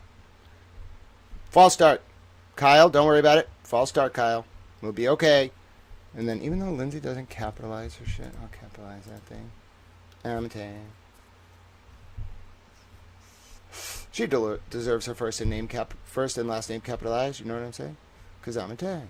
I also invented the word middlewoman. It's much better than middle Shrek. That's what Kate Peter gets. But Laura McLaughlin gets middlewoman. She is an honorable, genteel, noble woman. Unless I find out she's a member of this Society for Creative Anachronism, too. Then I'm going to be deeply baffled. No writing sigils, Laura McLaughlin. If I find out you've been writing sigils, I'm going to have a lot of questions. Listen, when I found out that, like, sigils and grimoires are just things people know about, I was like, wait a minute. Like, how many sorceresses are there out there? Do you all just go, like, enchanting things? Do you just do it? Like, you know, is the reason you're worried about the witch trials because we almost caught you? Not that enchanting things is all negative. I'm just saying, don't be like casting spells in the world, bro. Because you're going to end up creating someone like me, a little bit more powerful than you maybe anticipated. And then everything goes to hell in a handbasket. Or everything gets better. I don't know. 6 in one hand, half dozen in the other. I'm a towel. It sucks when you have to re-upload a thing and, like, repost something because you got one date wrong. Not even the date wrong, like, because you got one number wrong in a date. Damn it, Kyle! Kyle made me do it. Kyle made me make this typo. Damn it, Kyle. All right, ladies and gentlemen, we made it 129 pages in and immediately broke major news. That's because you're reading this document with someone whose brain knows a lot of things. So you have to do it at my pace. I should also check the phone. Sometimes people send me donations, and I want to say thank you. But they don't always show up right away, so If you send a donation and you're like, why didn't he see it on stream? Like, they just show up later, and I don't see them right away. So I'll try to check during the stream. But even then, there's no guarantee. Anyway, you can send donations if you think it's important to have somebody reading through this material over the course of multiple hours who has an encyclopedic memory and knows everything about the case and how to, like, understand sidebars in context even when the wording is ambiguous. So, yeah, I guess, you know, donations are good. There's no, like, for reasons, like, I'm disabled and I depend on you all. So, you know, if you can't donate, please do not burden yourself. Sharing the stream, liking the stream, sharing information, all those are good ways to help. But yeah, if you're out there and you're like, wait a minute, like, I have the ability to send a donation to help this man eat, and he does good work, and he somehow does this all, like, on the fly. He's like a newsroom. I should support that. Okay, that's great. Somebody will probably drop the links in the chat if you need them. You can also scan the screen. There's those two little very interesting logos like over there. I don't know if they're over there or over there. You figure it out. And I'm hilarious. Exactly. Nunya is spreading the good word. He's trying to convince people to get me cheeseburgers. I run on energy drinks, Dayquil right now because I had a bit of a stuffy nose, medicine, CBD, and cigars, and coffee. And right now I have some extra expenses to do this work because in order to get here to this point where I could do this work, like I had to go to spiritual battle with my mother, and then someone cut my brakes and I got a job. She took my car away, so I was working for negative money, and now I'm back to doing this. So I have like a negative net worth. Going day to day is very hard. Your support is invaluable. And it's more just to, like, it's not gratuitous. I don't have airplanes. I don't have, like, luxury expenses. I don't do anything. All I do is work. So all you're really doing is keeping me in a good headspace to allow me to do this work, which is honestly a really good use of your funds. Listen. I am not too low to raise funds for a good cause. And my work, I think, right now is important. All the work people do is important. You know, donate to causes that are important. Do not donate if it would put a burden on you and your family. That would make me mad and sad.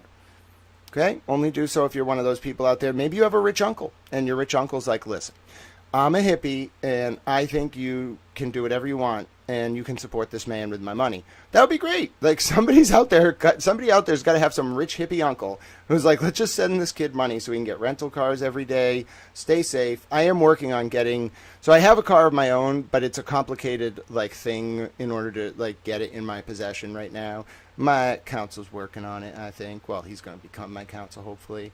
So we're going to work on that. And then, but until then, like, the daily expenses are kind of high. They're probably like $60, $70, $80 a day with the rentals. So anything you can do to help means a lot. And I'll keep sitting here and putting in the hours for you and trying to make the world a better place in return. God bless America.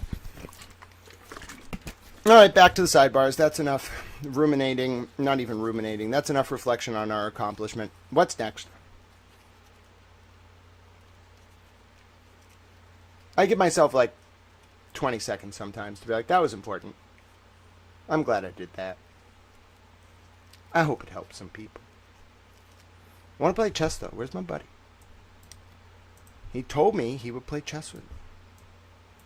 I demand you answer my challenge. I even told you what time. Maybe he got nervous. He got stage fright.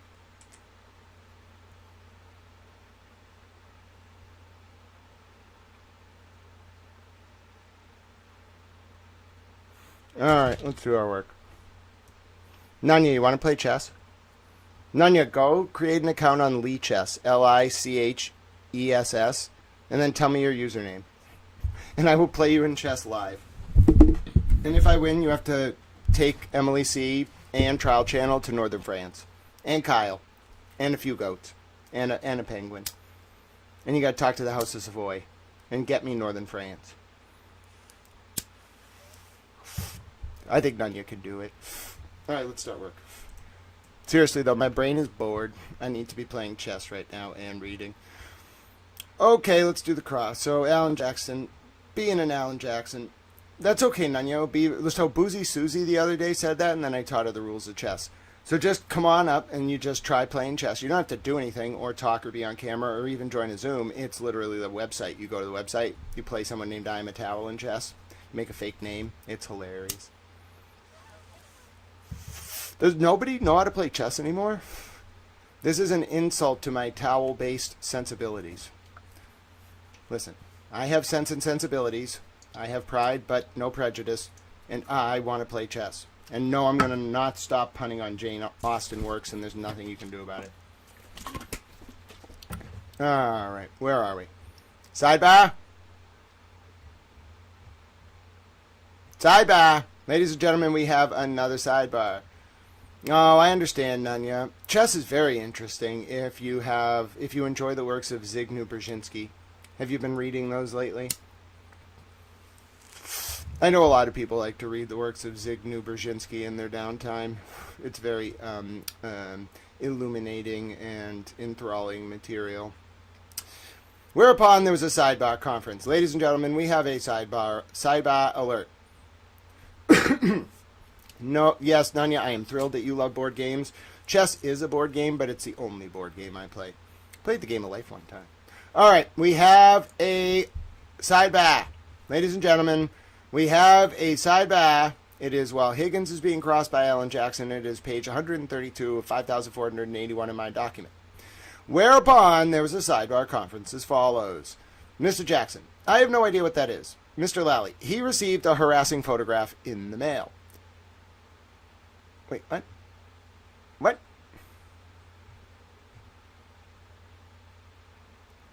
Why is... Wait, what? Oh. I see.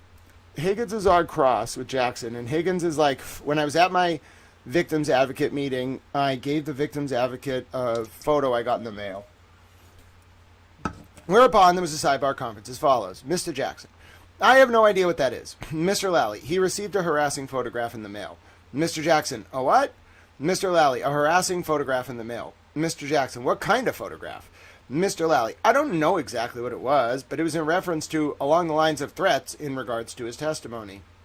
So you may want to stay away from it. Mr. Jackson, my question is, why don't I know about that? Why would I have to find out that in my fourth question to this witness on the stand? I am becoming frustrated at the revelations. Every single witness has had multiple conversations with the Commonwealth that I find out about on the podium. It is very, very debilitating and extremely unfair, extraordinarily unfair. Judge Cannoni, what do you want me to do about it? Mr. Jackson, nothing. In this instance, Judge, it's certainly not your fault, and I don't want to touch it, but I certainly cannot be seen to have opened a door that I didn't know existed, which is right. The court, so Mr. Lally is not allowed to get into it. Mr. Jackson, okay. The court, unless you're going to pursue it. Mr. Jackson, no. But I would ask that the Commonwealth be instructed. If you have information that you glean from a witness during the course of your prep, I should have it. That's Rule 14. Especially, the new Rule 14 wasn't in effect. But even under the old Rule 14 in 2024, bro, come on. Reciprocal discovery obligations. Mr. Lally playing loose and fucking fast, bro.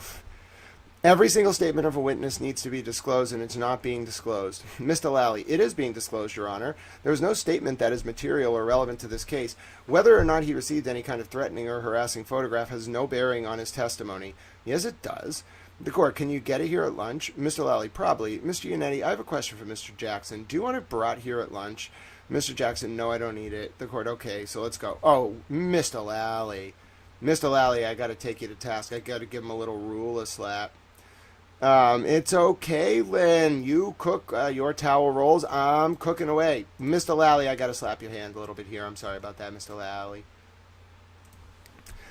Hello, ladies and gentlemen. My name is Grant Smith Ellis. I'm back with you. We made it 4 more pages through the Karen Reed and John O'Keefe second tranche of Sidebahs. We're on page 132 of 5,481 in my source document. Now, on this part of the cross, this is prosecutor Adam Lally, defense attorney Alan Jackson crossing undercover ATF agent Brian Higgins. We have just found out that Brian Higgins was given an immunity agreement to testify at a federal proceeding or provide information about the death of John O'Keefe, potentially related to the state police. We don't know exactly. Mr. Higgins was at the residence at 34 Fairview Road on the morning of January 29, 2022, when John O'Keefe was left on a lawn for dead and then found dead the next morning at 6 a.m. left for dead around 12:32 a.m. and 16 seconds precisely. By whom, no one knows. Ladies and gentlemen, let me just show you what happened here. During a cross, Mr. Higgins was being asked by Mr. Jackson about a meeting between Mr. Higgins and the prosecution and a victim's advocate. This was a setup from an evidentiary standpoint. Mr. Higgins clearly was coached here to start talking about a harassing photograph that he turned over at his meeting with the prosecution and the victim's advocate.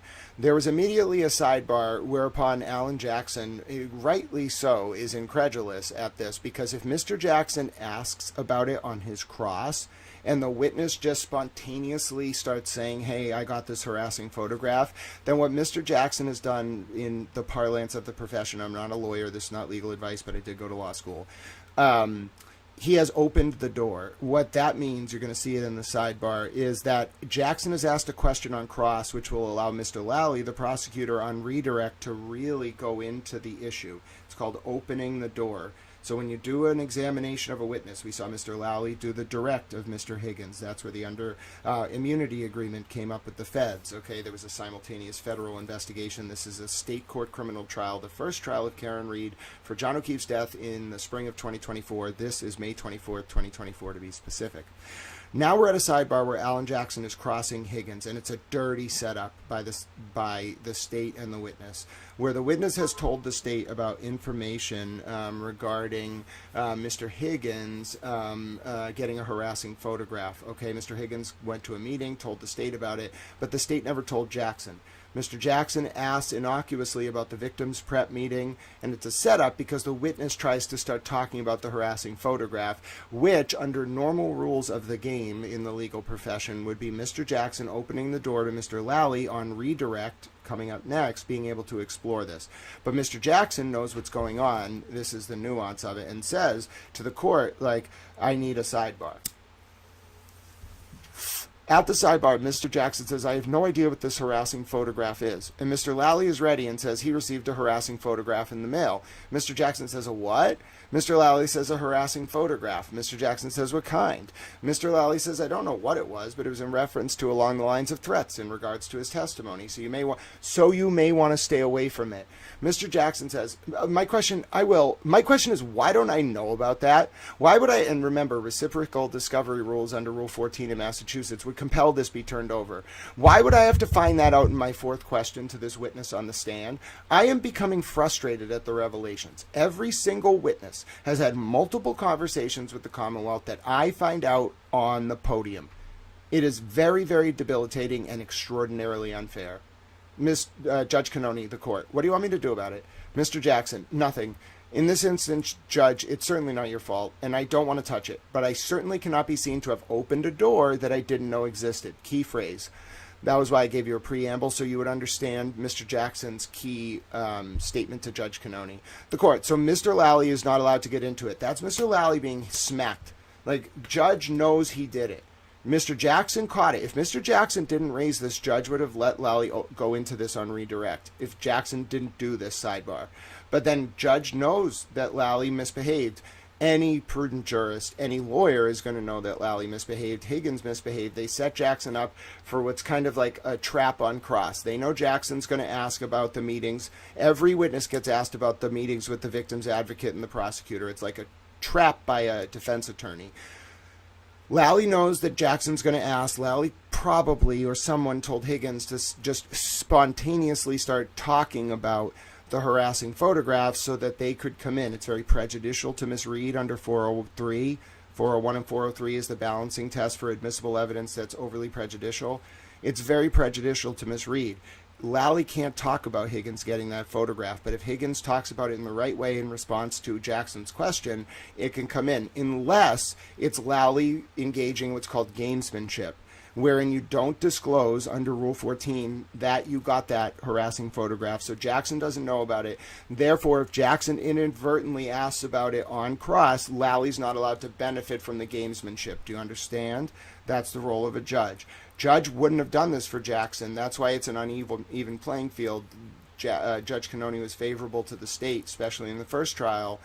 Jackson had to know. You have to be a really fucking good lawyer, and that's I'm analyzing here, but that's why no one should ever represent themselves, first of all. And second, you have to be a really good lawyer in a criminal proceeding because you had to know what Lally and Higgins were doing. You can't scream, you can't yell, you can't let the jury know. Very calmly approach Sidebar, tell Judge forces Lally to get Judge Canoni sanctioned Lally. It's a hand slap, but it's a sanction. You are never touching that because of the way that you withheld it. It's basically, without saying it, it's a ruling on a Rule 14 violation by Lally and Higgins that is so fucking egregious that like it was almost designed to bait Jackson into prejudicing his own client's rights. Do you understand how serious that is? So Alan Jackson there could have just torn into Adam Lally, and he did. And Judge Canoni would have rightfully was like, okay. But that's why it's very, very high stakes to be a lawyer. As a defense attorney, you miss that moment, and you inadvertently let him talk about it without objecting or asking for sidebar. Lally's going to stand up there, ask about it, and when you object, judge is going to say you foreclosed your objection, you waived, because you didn't object when he talked about it during your cross. Dude. Saved by the skin of their teeth, the Reed defense right there. That could have gotten really bad, because there was already a ruling in that first trial. If anybody opened the door to harassing like stuff, extrajudicial harassment, it was all coming in. That was brutal. You want to talk about playing chess? That was the king getting almost put in check, and then the king being like, okay, I got this like move over here, I got to move the rook, and putting the rook in the way, and then Lally scurried back across the board. My name is Grant Smith Ellis. I'm in the mood to play some chess. Thanks for watching. Thank you, Lynn, for sharing the donation links. Listen, where else are you going to get this kind of like fine-tooth comb reading? Like there's like 10 people in the world outside the legal teams who know this case well enough to do this. So, yeah, thank you, Lynn. God bless you for sharing the donation links. Hashtag buy towel, more coffee. You feed me with food and energy drinks, coffee and medicine and a rental car. I'll do this for you every day, friends. And you don't all have to take on the burden. We can do it in rotations. You know, one group does it one day, one group donates the next day. Everybody helps Towel survive. I don't need more than basic survival. Some people need like yachts. I don't want a fucking yacht, bro. Like, I don't think I reasonably ever need more than like $2,000 at one time. What the fuck am I trying to buy? I don't want to buy anything. I need very de minimis things. I hate the concept of wealth. What's the point of having wealth? I don't get it. Like, what? Like, I need to be comfortable day to day, but I don't need more than a bed, a fucking roof over my head, the internet, like bare expenses. Why would I ever hoard wealth? That makes no sense to me.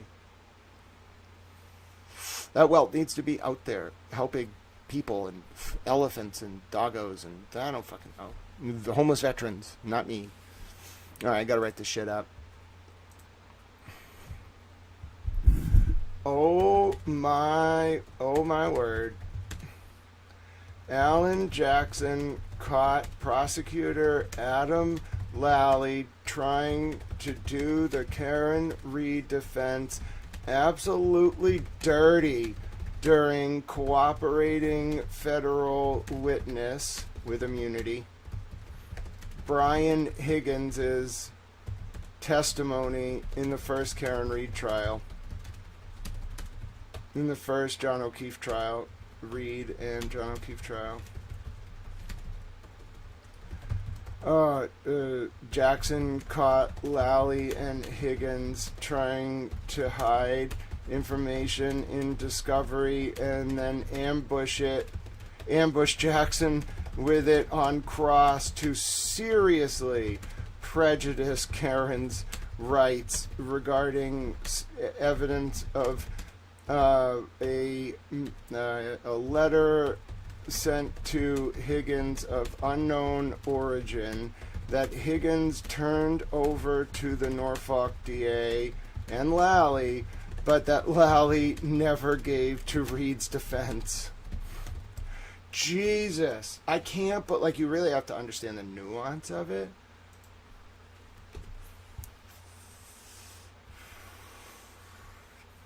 Dude, I think so much less of Lally now. That's not okay, Mr. Lally. Gotta play by the rules of the game. Lally's not gonna have a job for much longer. I think, like, even Laura McLaughlin, I think she's going up to the DOJ. I would hire her. Brat. Laura McLaughlin is a boss. No, there will be no Laura McLaughlin disrespect tolerated. Say what you will, she's the only one who actually gave a shit. That's why the DOJ let her see the Proctor messages. Sauce. It is sauce pages 132, 133, 134. Pages 132 through 134 of 5481. Here. It's 5481, right? Yep. I told Kyle earlier, I was like, Kyle, how many pages you think that shit was? He was like, I have no fucking idea. I was like, 5,481, and now I can't forget that number. Imagine remembering everything you ever do. Like, you'd both be, like, overwhelmed, but also, like, you'd have a lot of fun with it. You know, you can paint any canvas you want if you remember everything. People are like, why do you need to remember the number 5,481? That's the number of pages of the PDF. So if I'm going to cite to a page, I got to know, like, how many pages the total PDF is.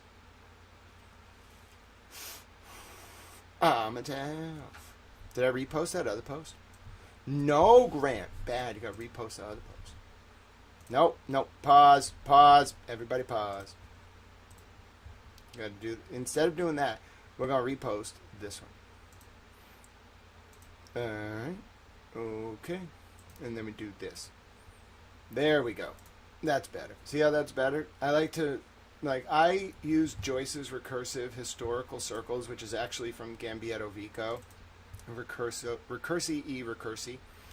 I don't speak Latin. Anyway, I like to use that format. So people are like, why do you repost yourself? Well, I'm like creating in form recursive circles so you can trace the story. You're meant to like click through to, like, eventually you'll get to the beginning, but it's like an adventure. If I find more stuff about Higgins, like instead of doing like a thread where it's like post, reply, I don't like that shit. I just repost. So you can just click the reposted content and just follow it all the way down until you get to the first post. Let's see. I'm ready to play chess. All right. We're ready for a game of chess. We had to wait for me to finish writing up this article, but I'm going to go into the challenge I sent. Did you accept it? All right, we're ready. Ladies and gentlemen, who's ready to watch Tal play chess and process a document simultaneously? And our friend Random Brandon, you can say hi to him in chat. He is playing me in chess. So as soon as this finishes uploading, and we can play now. All right, Random Brandon, let's do it. I'm going to use my classic Tal opening. Which one? Let's do it. So I got to show you the chessboard one sec. This is me and Random Brandon playing chess. Okay, so you're going to watch me play chess. We got to make the chessboard like somewhat visible. Hold on one second. So this is Towel and Random Brandon playing chess. I'm going to like shrink it eventually, but the file's uploading, so we're not doing our work. And then we're going to do sidebar work, and then I'm going to play. Random Brandon is the first person in history, probably, to be in a chat while also playing chess with a person doing a YouTube stream. Maybe this has happened before. I feel like there are some chess streamers, actually, but I don't watch them, so I can't definitively say. Alrighty. Let's do it. What are we doing today, huh? I'm playing chess now, so you might hear me focusing for some parts. We're just waiting for this file to upload. It's at 41%. It'll be done in like a minute. Then we'll go back to our reading, and I'll shrink the chessboard. But for now, you're watching me playing our dear friends. You can say hello in chat. His name is Random Brandon. He's black. I'm white. We're fighting in a battle. Now, this is not timed chess, so we don't have to deal with that nonsense where I have to like constantly be thinking about things. What do you think you're doing? That's not happening. That's just not happening. I can't give away the game, though, because he can stream snipe, If I just start saying what I'm going to do, he's listening, so he will screw me over. So I can't tell you anything. Like I've kind of like caused a problem because I like to talk out my strategy, but I can't tell you all or he's going to know. Random Brandon is the type of person who literally analyzes his moves. Like after the game, he analyzes our moves to see like where I could have moved better and where he could have moved better. You don't want to mess with him, I'm telling you. All right, how about this? Let's shrink the chat a little bit. And then let's put the chessboard like up next to the chat. How about that? So the chessboard will be right. No, I don't want to shrink the chessboard. The chessboard is going to be right over here. Okay, so you just look above my head and you can watch me playing chess with Random Brandon. Okay, how cool is that? There you go. The only streamer with all this going on. All right, I'm waiting for you to move, Random Brandon. Let's go. All right, so we went through that part of it. Thank you. Yes, I know you accepted. We are playing. All right, so now they're back on Cross of Higgins.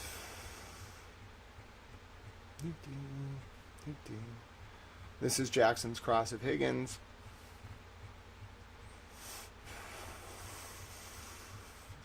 We're not going to get through this in one day. Sidebar! Ladies and gentlemen, I got a sidebar. You had a formal interview with some folks prior to your testimony at a prior proceeding. He's talking about the feds. Do you understand what I'm talking about? No, yeah, whatever, Random Brandon. It's okay, whatever you feel comfortable with. I will be more reading the stream, so I don't have to talk about the chess moves. You can hang out with us, don't worry. I'll just play chess like in my mind with you and read the sidebars. That's probably for the best anyway. I don't want to distract.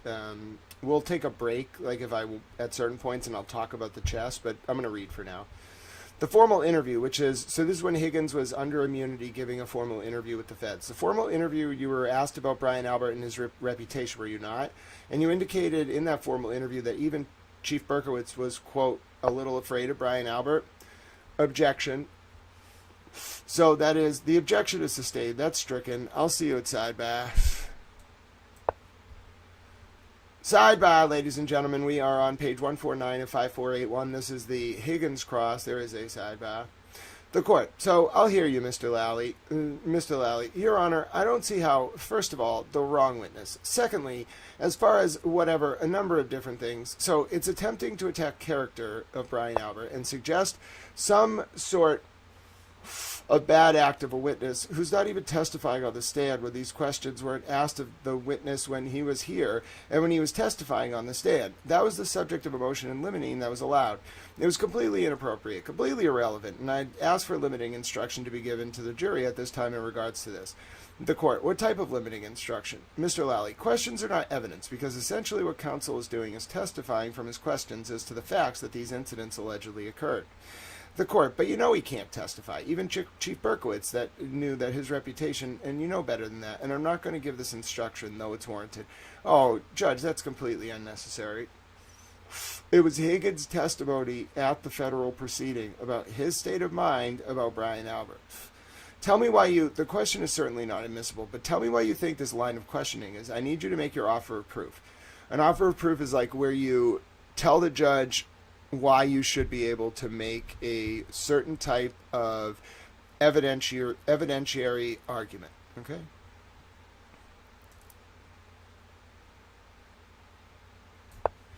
All right. Sure, I believe that it's relevant through this witness because he knows of the reputation for violence. State of mind. He knows the reputation for violence of Brian Albert Sr. He's known Brian Albert Sr. for more than 15 years. He knows Eddie Hernandez, who I have information, and he has information. He got into a physical altercation with Brian Albert and was beaten up by Brian Albert. He is aware that his best friend, Kenny Berkowitz, was afraid of Brian Albert physically. And the reason all of this is relevant is because Brian Albert was in the home of a Boston police officer who we have evidence before this jury was involved in or had injuries consistent with the physical altercation. And that goes to a lack of, again, twofold, a lack of investigation by the Commonwealth, by their investigators, by the Massachusetts State Police. And it also goes to a third-party culpability that is an undefined third-party culpability that is between and among Brian Albert, Colin Albert, and this witness. This was when the defense had to establish a Bowden defense, which is an unknown third-party culprit, or third-party culprit evidence, like through the proceedings, to be able to make the argument to the jury in closing. The court, okay, so one of the reasons that third-party culprit evidence is very limited is so that it doesn't put the Commonwealth in the position you're putting him in right now. This is far too attenuated. If it had been closer than 5 years prior to this date, I'd have given it to you. It's too remote, okay? They're talking about when Berkowitz, or when Albert, fought this guy. So the causal chain Judge Cannoni's thinking about is Brian Albert fought this guy, Eddie Hernandez. It caused Hernandez to, be beaten up. Berkowitz told Higgins, the former chief of the Canton Police, Berkowitz, told his friend Higgins, who's an undercover ATF agent at the time, that he was afraid of Brian Albert.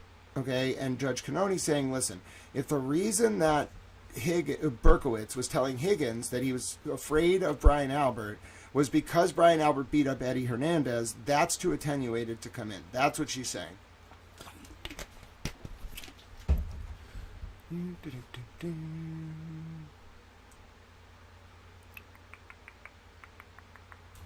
All right.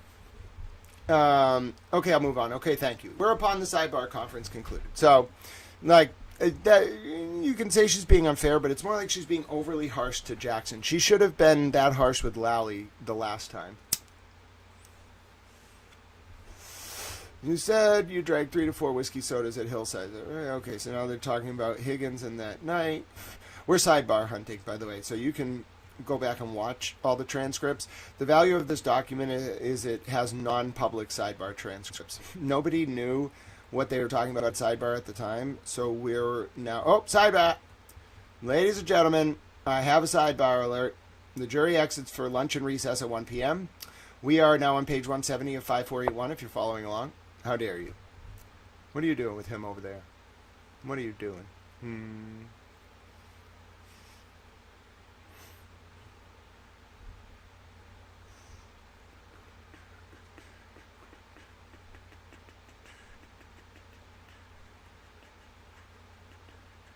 I'm playing a little chess, too. We're about to read another sidebar conference. I want to think about this chess move.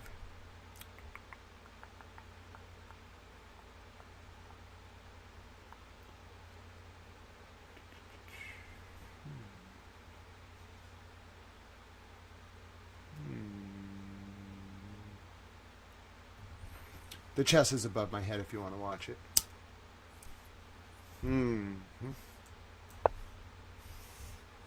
Sidebar.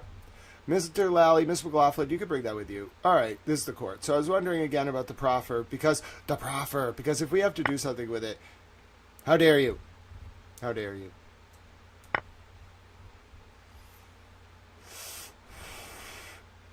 So I was wondering about the proffer, because if we have to do something with it, Mr. Jackson, we don't. That was my one question.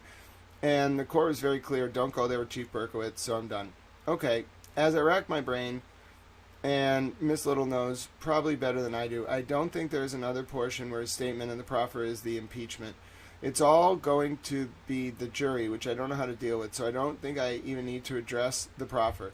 The court, because it would be wise for him to meet with his lawyer during lunch about this, Mr. Jackson, right. The court, I don't know how to communicate that to him. If you don't have a problem with Mr. Lally letting his lawyer know that this might be a topic, Mr. Jackson, I think that's exactly what I would suggest. If Mr. Lally would be kind enough to just let him know there could be an issue where Mr. Jackson wants to ask about a statement in the proffer, what are your thoughts about? I don't think I have to go there. The court, I'm at a disadvantage. I know nothing about the proffer, other than there was one because this witness mentioned a few times during the grand jury testimony. Because this witness mentioned it a few times during the grand jury testimony. Mr. Jackson, right. The court, are you both aware of the nature of the proffer? Do we have the transcript? Mr. Jackson, we do. Mr. Giannetti, we have the interview, but as far as whatever the proffer was concerning or what the letter was, I don't know anything about that. What I do know is that in the federal system, proffer means something entirely different. The court, well, the point is you have to be able to link it to his testimony here. Mr. Jackson, right. The court, and for that, I would need to have a hearing. There are all sorts of problems having a hearing like that in open court. So I just need to know that if you're saying, Miss Little, can I just, the court, sure, talk quietly. Whereupon there was a discussion off the record. Mr. Jackson, Miss Little was reminding me that there's an issue that I'll bring up that was brought up in the proffer, but it was also brought up in the context of the grand jury, which that's all I'll use. I don't need to relate it back. The court, right. So is it in the context of an impeachment, a prior inconsistent statement, or I need to know if it has to deal with the proffer? Mr. Jackson, it does not have to deal with the proffer. No. The court, okay. Mr. Jackson, it's just an inconsistent statement about what happened inside 34 Fairview. The court, okay. His observations. The court, okay. Mr. Jackson, that's all it is. Mr. Lally, Your Honor, just to be clear, for the record, my concern as it pertains to the proffer is because I believe there is a uniqueness as to how a proffer works in the federal system. There is no way for the witness to explain that a proffer is without making reference to the U.S. Attorney's Office and all of that. Let's just read what a federal proffer is. I know what it is, but let me just read it. Federal criminal system proffer meaning. Okay, so in the federal system, a proffer is an informal voluntary interview where a defendant or witness provides information to prosecutors and agents, usually in exchange for potential leniency or as part of plea negotiations. It's called a queen for a day. Okay.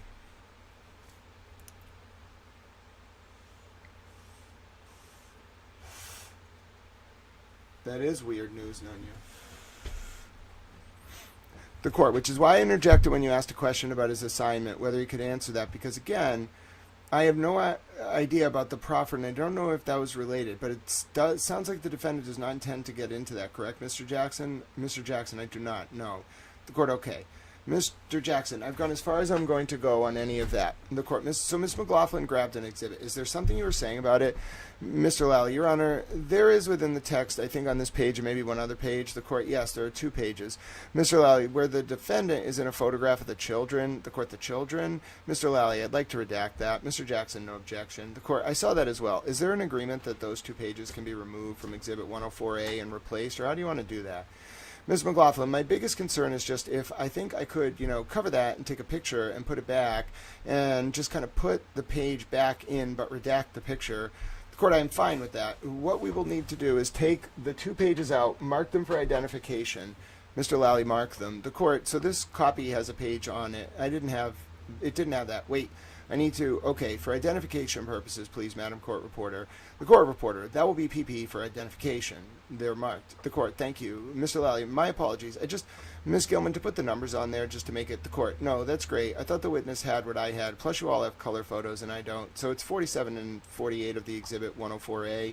Commonwealth has permission to redact the photograph on the bottom that shows 2 small sleeping children. Counsel agree. You don't need this because you have it separately, right? Mr. Lally, we can get it. Ms. McLaughlin, we can. That's Mr. Lally, that's correct, yes. The court, I just don't like the exhibits leaving the room if we can help it.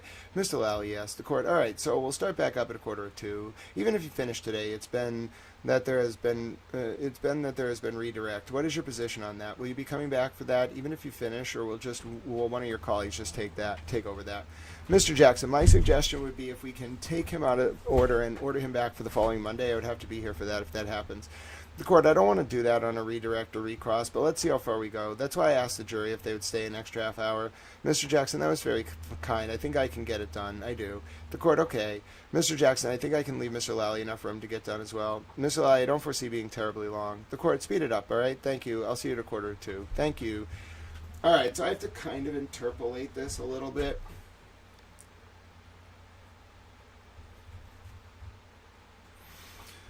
Because this happened during the trial. Nobody really understood what it was, but I do. I'm playing a little chess, too. You know why? Because I'm a tail. It's really fun to multitask. It's kind of pushing my cognitive limit, which I want to do. I want to stress test a little bit. I'm going to go with him. I could go there, but that would be kind of useless. I could go there, and then over there. No, and then no. There's no way to kind of get him in a useful position, is there?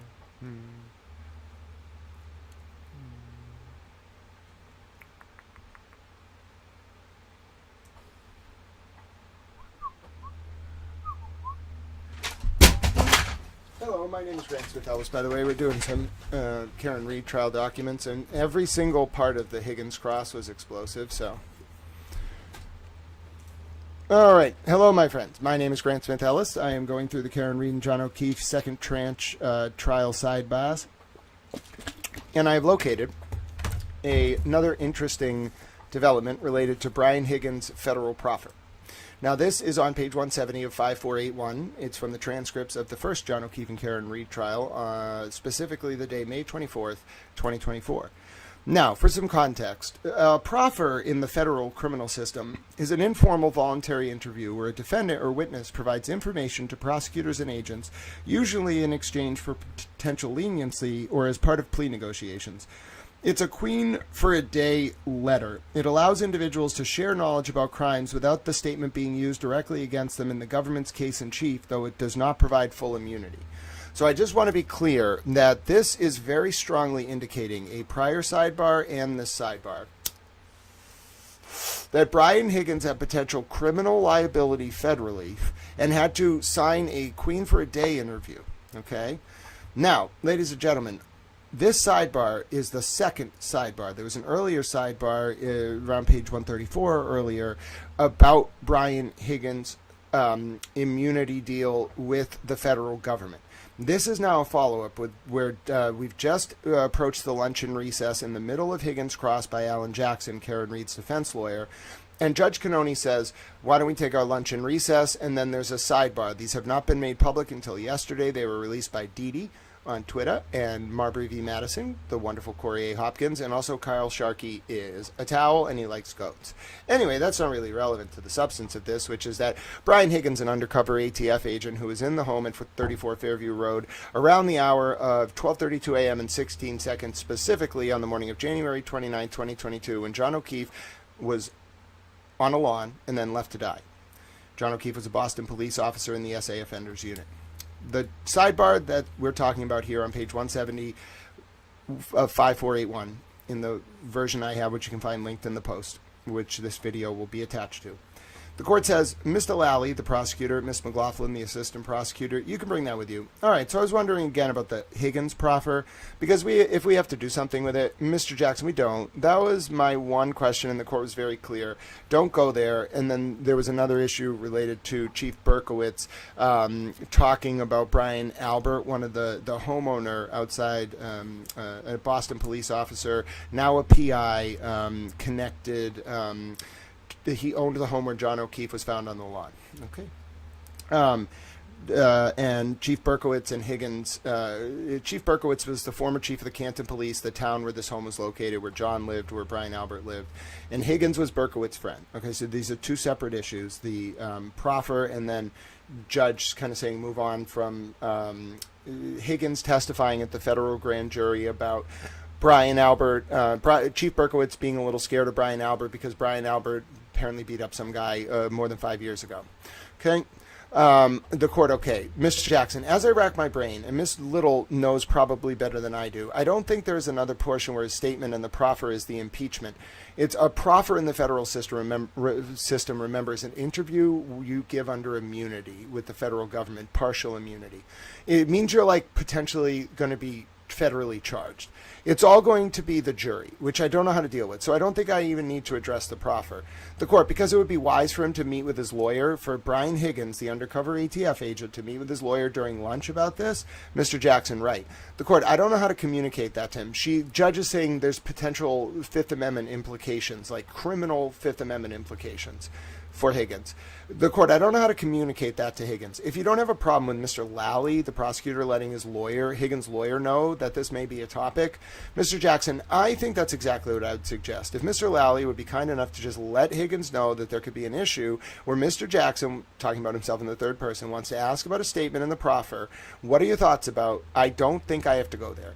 The court, I'm at a disadvantage. I know nothing about the federal proffer, other than that there was one, because this witness mentioned it a few times during the federal grand jury testimony. I'm adding in brackets for federal. Mr. Jackson, right. The court, are you both aware of the nature of the proffer? Do you have the transcript? Mr. Jackson, we do.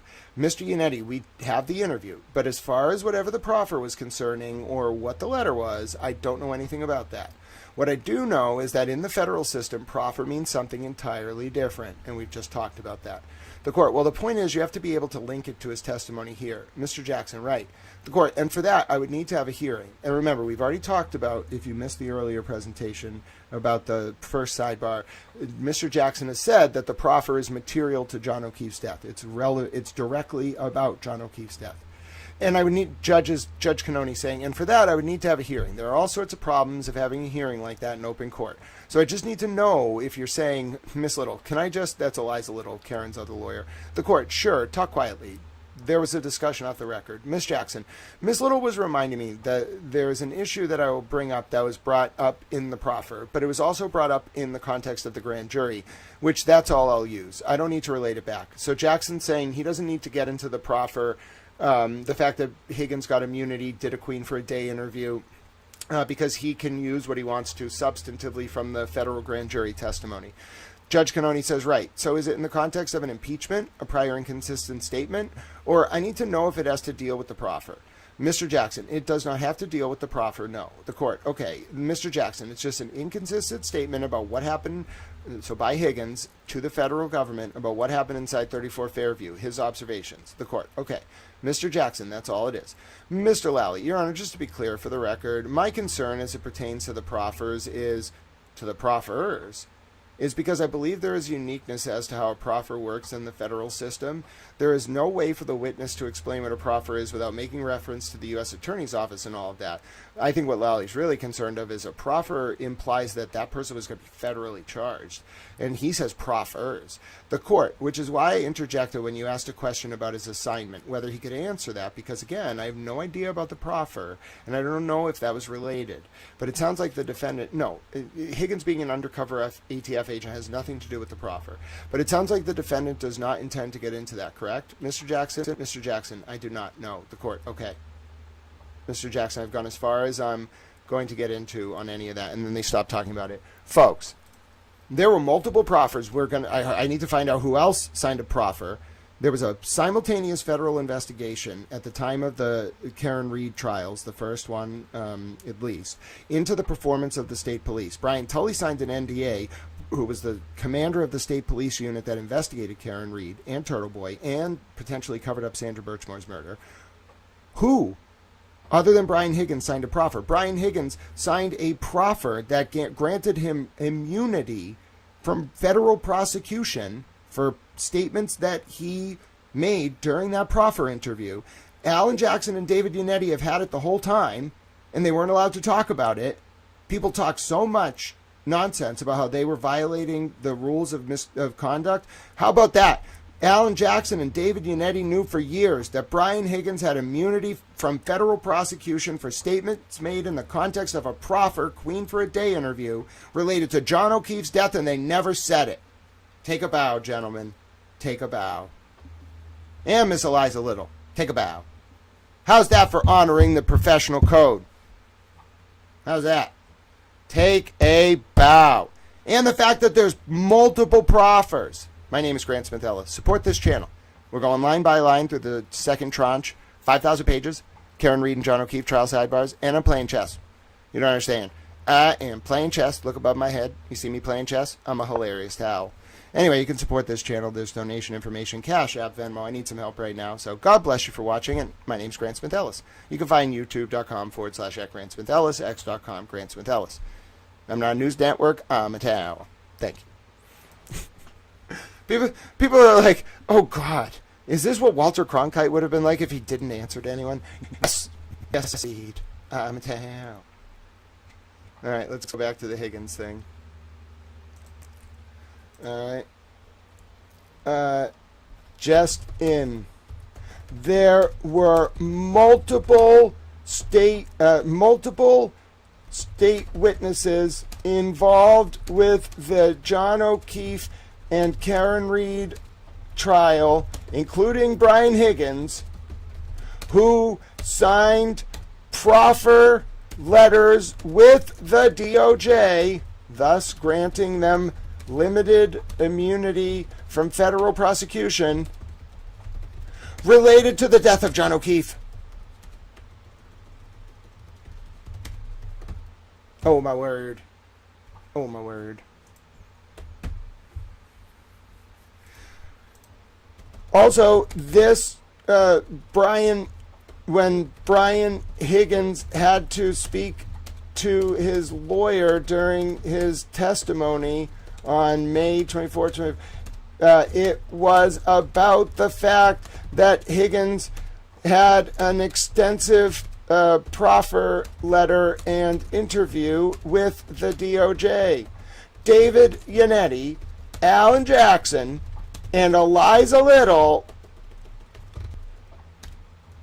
knew about this for years and never said a word, therein proving for the world to see that they went above and beyond as to upholding their professional obligations to the federal and state court systems.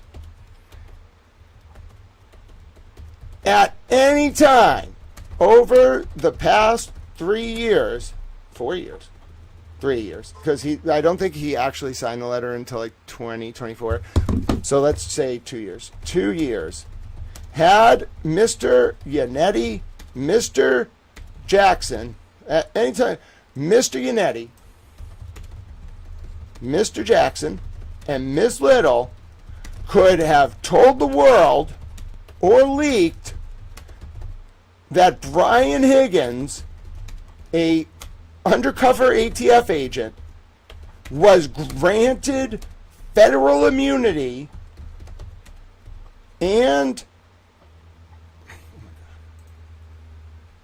knew about this for years, but because they had the entire proffer letter and proffer transcript, proffer interview transcript, oh my God, and never said a word. Mr. Yannetti, Mr. J could have told the world or leaked that Brian Higgins was granted federal immunity and accepted a proffer related to John's death, but they never did so. Likewise, Karen's lawyers never revealed that other witnesses, whom I am sure we will soon discover in the Sidebar transcripts, which were not made public until Friday night because of the wonderful work of Marbury v. Madison and Dee Dee, and also Kyle, who didn't really do anything, but he likes goats, and I find him endearing, so I just give him credit randomly. Because it's hilarious. Corey Hopkins and Dee Dee are brothers. Kyle didn't do anything. He's Kyle, though. He just existed. He just exists as Kyle. You know, and then you give him credit for things. He doesn't really have to do anything. All right. Yes, indeed. Including Brian. I think I'm going to not use that twice. All right, there you go.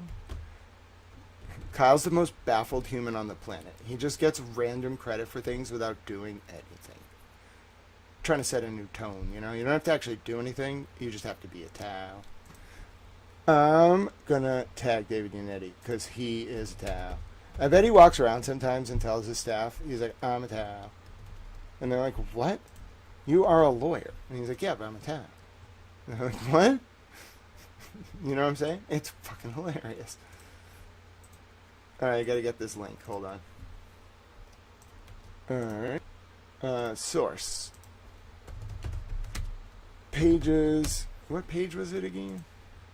It was page 170 through 174.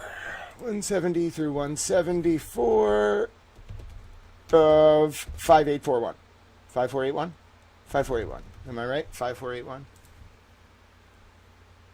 Yeah, there is not going to be a civil trial. I don't even think the people who Karen's suing can take this to trial. Like, bro, what are you going to get up there and say? Like, no, like, no. I don't know what whatever's going to happen, Karen's going to win. I don't know what she's going to win, but like, no. No, I don't like. If the O'Keefes want to deal with this, they're gonna have to like sue the people who were telling them they were like supporting them, and I don't know if they're gonna do that. Like, this is some crazy shit. It's a very untenable position for the O'Keefes to be in.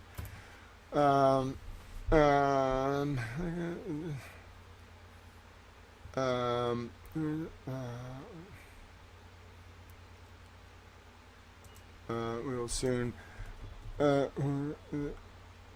There's a lot of clauses to this. Other witnesses were also given proffers and federal immunity related to some kind of potentially ongoing investigation of the performance of the Massachusetts State Police, including the Norfolk DA's SPDU unit that covered up Sandra Birchmore's murder and investigated Karen along with Dr. Turtle Boy. He can have a tag. I don't know if he's a towel. I think he's more of a turtle. You know what I'm saying? He's not really a towel.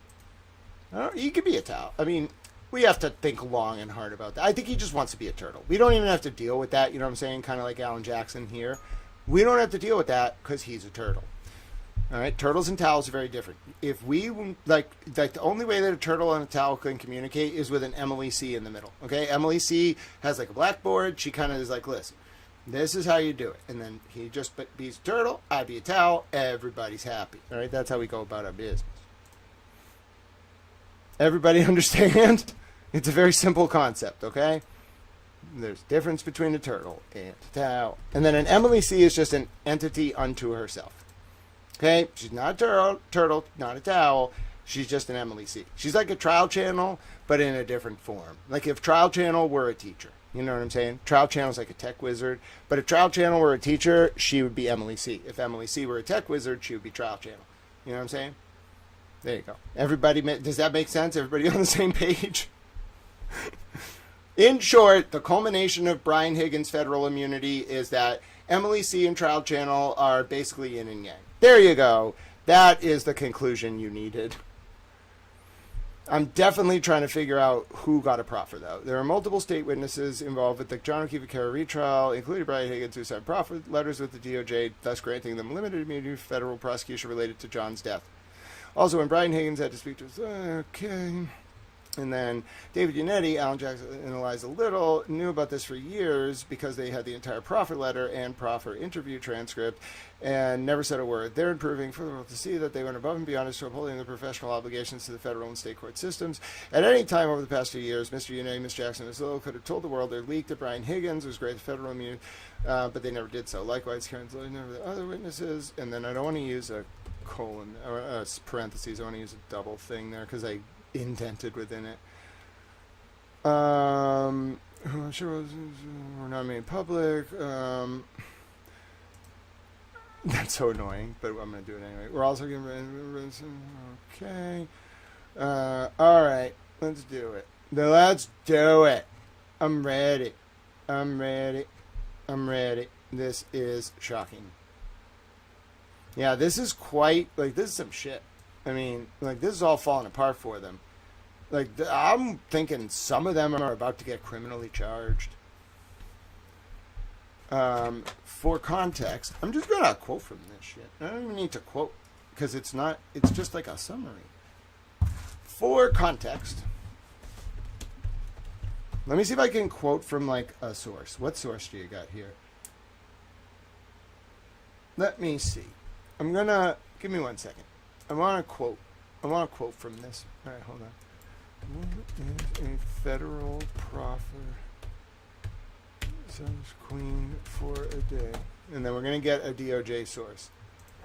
DOJ Operations Manual. I want the DOJ Operations Manual. How dare you? How do they not have it in the DOJ Operations Manual? Let's see. DOJ Operations Manual, section regarding proffers. All right.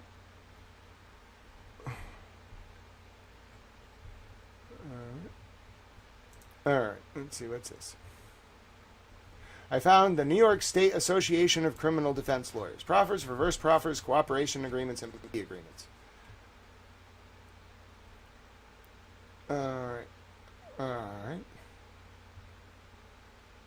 Okay, we're reading an article before I publish this. Hold on one second. I want to keep playing chess, but I've decided I cannot publish this until we read an academic article. And you might be saying, no, Grant, we're not going to do this. Yes, we are. Listen, you can't just talk about things in the public sphere. You must learn about them. Okay, we're going to read this. Here we go.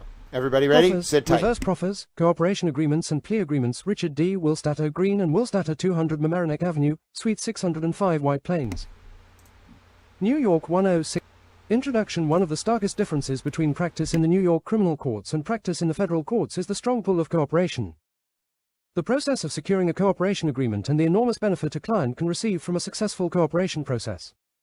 Yet, this entire process is fraught with danger and can lead to disastrous results. Lawyers who represent people who may be or are being prosecuted in the United States District Courts must be in a position to know where the hidden dangers lie so as to be able to steer your client clear of them.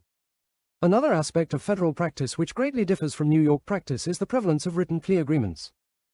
These agreements are drafted, in the first instance, by the government and, consequently, they may contain provisions that are to the government's advantage and at your client's disadvantage. But plea negotiation practice in federal court differs in another significant way. Prosecutors cannot usually be approached simply on the issue of whether the defendant will accept a certain amount of prison time. Defense counsel are often more successful if they can devise a plan for a plea that results in the sentencing range they are hoping to achieve. This requires a careful examination of the sentencing guidelines, the statutory scheme and related case law. Profers and proffer agreements. If a defendant or the subject of investigation 1 seeks to obtain a cooperation agreement, the government will ask him to sign a proffer agreement, waiving his rights under Rule 410 of the Federal Rules of Evidence. That rule provides that any statements made by a defendant in the course of plea discussions that do not result in a guilty plea are thereafter not admissible against him. And Rule 11, F, of the Federal Rules of Criminal 1. Procedure provides, the admissibility or inadmissibility of a plea discussion, and any related statement is governed by Federal Rule of Evidence 410. Proffer agreements are, first and foremost, waivers of these important rights. They provide for extremely limited protections for the client, including that the statements made at the meeting will not be offered by the government against your client in its direct case-in-chief at trial, with major exceptions that all but swallow that protection. Proffer agreements permit the government to introduce your client's statements in the event that he offers evidence or arguments that contradict his statements at the proffer. Because, in any effort to obtain a cooperation agreement, the defendant will offer incriminating statements, the proffer agreement severely limits the defenses your client can offer at trial without opening the door to the admission of his proffer statements. In addition, a proffer agreement permits the government to use what your client says to obtain leads to other evidence which may be used against him. For example, if the defendant says he has a firearm hidden under a mattress, the agents can obtain a search warrant to search his home to seize the firearm there, and the government can introduce it in evidence at your client's trial, if the cooperation proves unsuccessful. Counsel must bear in mind the goal of their client's attempt at cooperation, which is to secure a cooperation agreement and, ultimately, the government motion to permit a downward departure from the otherwise applicable sentencing guidelines. Section 5K1.1 of the guidelines provides, in pertinent part, that upon motion of the government stating that the defendant has provided substantial assistance in the investigation or prosecution of another person who has committed an offense, the court may depart from the guidelines. Further, if your client is otherwise facing a mandatory minimum period of imprisonment, but provides substantial assistance to the government, 18 U.S.C. Section 3553, E. states, in relevant part, that upon motion of the government, the court shall have the authority to impose a sentence below a level established by statute as a minimum sentence so as to reflect a defendant's substantial assistance in the investigation or prosecution of another person who has committed an offense. Accordingly, the only way your client can be successful in an attempt at cooperation is if he is in a position to provide substantial assistance in the investigation or prosecution of another criminal. If the defendant does not have such information or is unwilling to part with it, cooperation is simply not an option. Consequently, before even thinking about bringing in your client for a proffer, counsel is obligated to discover whether the client knows such information and wishes to convey it to the government. Never assume this is the case. The lawyer should know the client's whole story before a proffer commences. Ideally, what your client says at a proffer will be something you have heard before in his private attorney-client communications to you alone. Then you can decide whether what your client has to offer might be something the government would likely be interested in. Once you have determined that your client has such information, you must warn him that at a proffer session, he must provide only truthful information and must resist any temptation to lie or shade the truth to protect himself or someone else. Proffer agreements provide that if the client provides false information, he may be prosecuted for making a false statement to a federal agent in violation of Title 18, United States Code, Section 1001. And, as is often the case, if the defendant is later convicted, the government may seek to apply the obstruction of justice guideline to your client, thereby increasing his sentencing range. See USSG Section 3C 1.1, 2 offense level increase in for obstruction. Because making a full breast of one's participation in a crime seems counterintuitive, clients are naturally reluctant to part with such information. This natural resistance must be overcome before any such meeting if there is to be any hope of a successful cooperation process. Once you have overcome these obstacles and have learned what your client could say, counsel may speak directly to the government and provide an attorney proffer. An attorney proffer is a statement by the lawyer to the prosecutor at which she says hypothetically what her client might say if he spoke to the government. This is in the context of a plea negotiation, so that these communications are covered by Rule 410. The notion is that counsel may be able to divine, from the prosecutor's reaction, whether a proffer session could be fruitful and worthwhile. From time to time, you might hear negative comments that could cause you to hold off. After conferring with your client, you might decide to make a further attorney proffer or to beg off the process entirely. The government's proffer agreements in the Southern and Eastern Districts of New York explicitly state that the defendant's proffer can be used at his sentencing to rebut any evidence or arguments he advances. Section 1B 1.8 of the guidelines provides some degree of protection from the use of the defendant's statement. By its terms, Section 1B 1.8 shields information provided by a defendant pursuant to certain proffer agreements only from use in the calculation of the defendant's applicable guideline range. United States v. Payton, 186 Fed. APPX. 81, 2006 U.S. App. Lexus 15964*5, 2D CIR. June 19, 2006. However, if you actually obtain a cooperation agreement, that agreement will likely require a waiver of even that limited protection.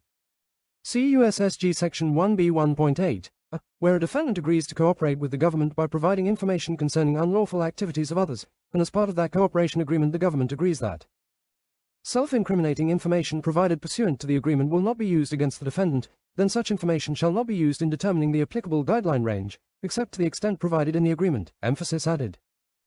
Once your client has proffered, it is all but impossible to successfully try the client's case to an acquittal. The trial court's admission of the defendant's inculpatory statements was held to violate his Sixth Amendment right to the effective assistance of counsel in United States v. Oluwatosin, 605 F3D 124, 2D CIR. 2010. The district court's rulings on the scope of a proffer agreement's waiver provision, both with respect to defense counsel's opening statement and during cross-examination, violated the defendant's Sixth Amendment rights. The court held that a cross-examination question that attacks the credibility of the government's witness, without a factual assertion contradicting the facts admitted in the proffer statement, is not sufficient to trigger the proffer agreement's waiver provision. By conducting such a cross-examination, a defendant has not directly or indirectly contradicted the facts he admitted in his proffer. The Oluwatosin decision is at least some limit on the decision in United States v. Barrow, 400 F3D 109, 116-121, 2D CIR. 2005, in which the circuit concluded the proffer agreements clause, any evidence offered or elicited, or factual assertions made, by or on behalf of, the defendant, applied to all factual assertions, including those made directly during opening argument or indirectly through cross-examination. Id. at 118. However, the Barrow court also stated that the mere fact that a defendant pleads not guilty and stands trial is not a factual assertion that see also United States v. Fag, 101 F3D 232, 2D CIR. 1996, approving one prosecutor's revelation of defendant's proffer admission on issue of role reduction and suggesting that agreement to withhold such information would violate public policy. Triggers the proffer agreement waiver. Id. Moreover, a defense argument that simply challenged the sufficiency of government proof on elements such as knowledge, intent, identity, etc., would not trigger the waiver here at issue. Id. at 119. Particular caution is required, by courts who are considering admitting proffer statements, when the purported fact is asserted by counsel rather than through witness testimony or exhibits. United States v. Roberts, 660 F3D 149, 158, 2D CIR. 2011.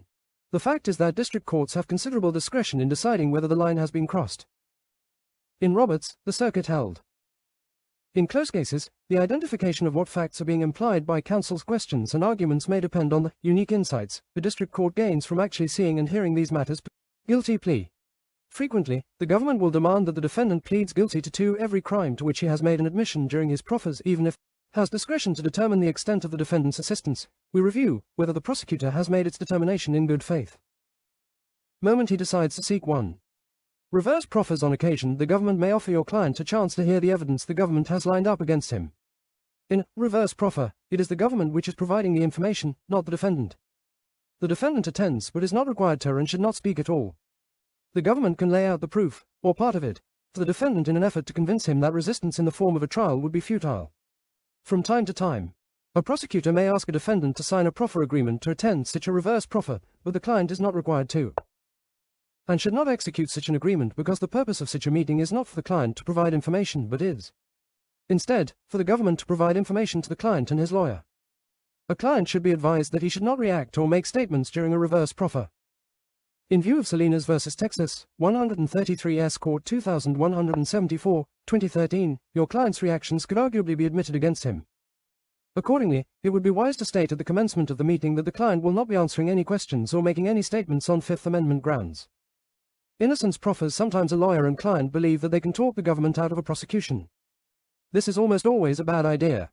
The government is usually all too happy to offer what they like to call an innocence proffer agreement, which provides even less protection than an ordinary proffer agreement. The government can then use the client's statements against him as false exculpatory statements or as admissions of a party. And, if the defendant is later convicted, he might well face obstruction points. In United States v. Shine, 2007 U.S. Dist. Lexus 26994, SDNY April 5, 2007, a defendant entered into one such agreement.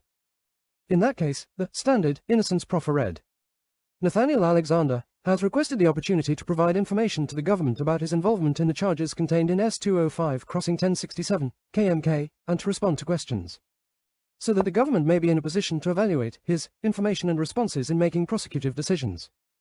In any prosecution brought against Nathaniel Alexander, the government may offer at any stage of the criminal proceeding for any purpose any statement made by him during the meeting. Nathaniel Alexander agrees that he shall assert no claim under the United States Constitution, any statute, Rule 11, E. 6, of the Federal Rules of Criminal 3 Procedure, Rule 410 of the Federal Rules of Evidence, or any other federal rule. Thus such statements or any leads therefrom should be suppressed. Nathaniel Alexander understands that he is waiving any and all rights in the foregoing respects. The agreement was addressed to defense counsel, and concluded by saying, your signature on the line below will constitute your acknowledgement of having explained the foregoing to Nathaniel Alexander. And his signature on the line below will evidence Nathaniel Alexander's acknowledgement and understanding of the foregoing. The agreement was signed by both Alexander and defense counsel. Id. at *14. Judge Kenneth M. Carras went on to find that the defendant's rights were not violated when the government used his statements to obtain a superseding indictment. Rule 11 was amended and reorganized in 2002. The previous subdivision, 11, E. 6, was 3 changed to 11, F. In United States v. Curley, 544 F3D 172, 182, 2D CIR. 2008, the Second Circuit affirmed the district court's finding of perjury based on the defendant's attitude and demeanor, inconsistent explanations, and failure to raise the defenses during the innocence proffer, and a lack of supporting evidence. For these reasons, unless the government assures you that they are inclined to dismiss your client's case, but just need to hear it from him, and you believe them, you should steer clear of an innocence proffer. Okay, I think I get it. I'm going to take a look if we can see an example proffer letter. That'll help me.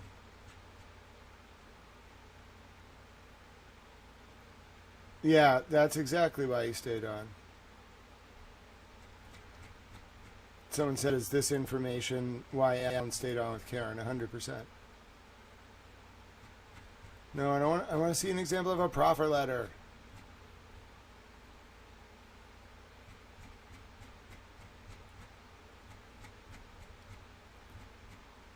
Yeah.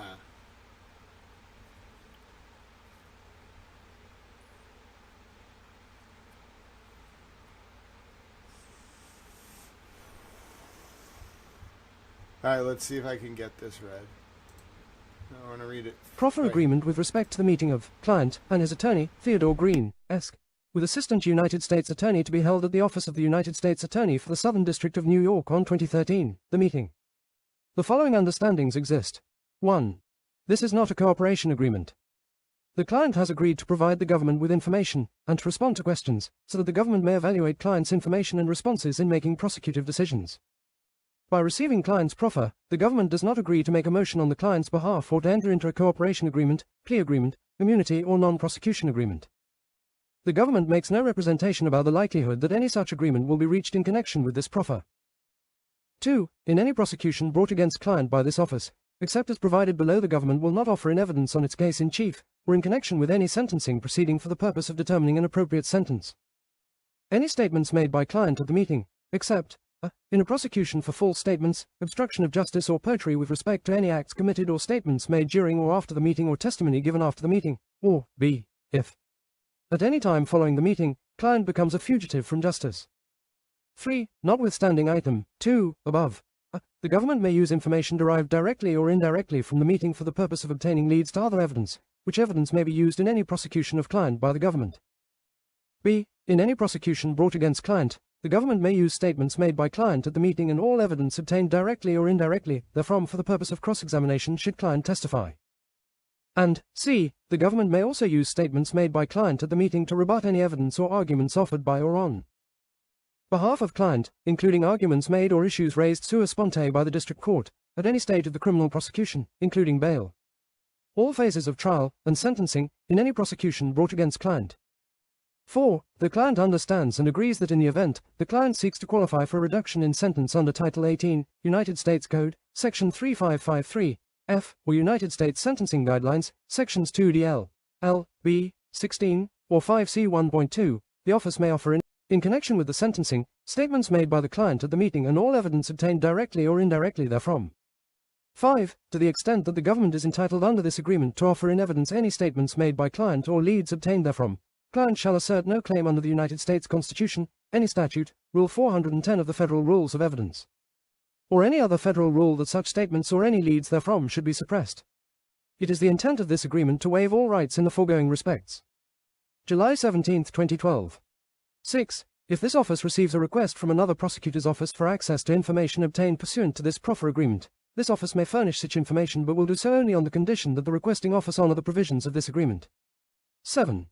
It is further understood that this agreement is limited to the statements made by client at the meeting and does not apply to any oral, written or recorded statements made by client at any other time. No understandings, promises, agreements and/or conditions have been entered into with respect to the meeting other than those set forth in this agreement, and none will be entered into unless in writing and signed by all parties. Okay, so this is kind of like a civil contract. I'm not a lawyer, this is not legal advice. But like that waives the doctrine of promissory estoppel when you put that in there. When you like it incorporates all prior oral contracts by reference and supersedes them. So you can't claim they're like bound by an oral promise that wasn't incorporated into the agreement, because then you can argue like the doctrine, like when you're promissorily estopped, it means like you made an oral promise and then you signed a contract that contravenes the oral promise, but you didn't incorporate a line like that. So the person who you made the oral promise to can go to the judge and be like, listen, there was a contract, but there was an oral promise, and they're promissorily estopped from enforcing the contract because the oral promise supersedes the contract. It wasn't incorporated by reference. That is a provision that, like, whoever wrote this, first of all, these people don't mess around. Okay, so I now understand what a federal proffer is. They don't mess around. That is an airtight agreement, and you only get this if they are thinking about charging you. You don't need this if they're not thinking about charging you. It literally only exists because they might charge you, and they're saying, well, if you proffer some information and it leads to us like fleshing out leads, then, you know, if we charge you, then eventually you can like use this under 5.1K as like a form of cooperation. But it's not a cooperation agreement. It's like on the road to a cooperation agreement. It's like what you do if you are the target. Like he's not a target per se, but it's like what you do if the government is thinking about prosecuting you and you want to say, listen, I have information that's valuable to you about other cases. I know stuff about people being criminals. So, oh boy. So I'm playing chess, but I have to write this up. Give me a second. And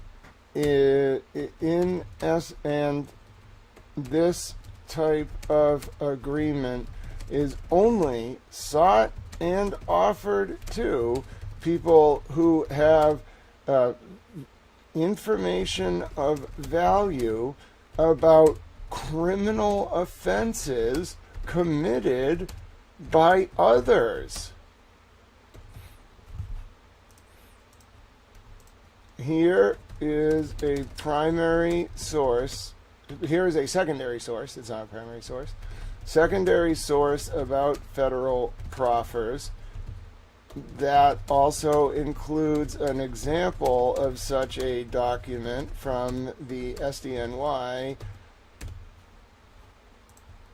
on pages 43 and 44.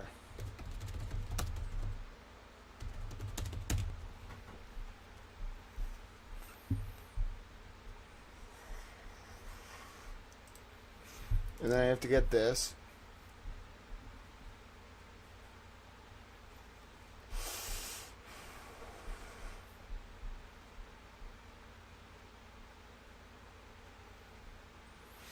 Indeed, in the I'm going to just quote from the sample proffer.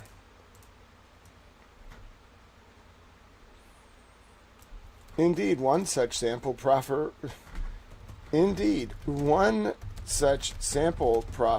reads as follows. Like, that's horrifying. First of all, I don't like the formatting. That means I have to go through every line and do this. I hate it, but I'll do it. You got to put in the work. Copying from PDFs is incredibly annoying. And I'm not going through the process of translating it to text in the hope that it will have the line breaks. I'm just going to do it by hand.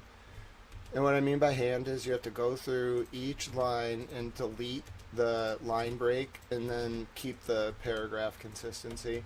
So, like, you have to know what's a line break and what's a paragraph break, because you don't want to keep all the paragraphs together. You just don't want these, like, ugly line breaks.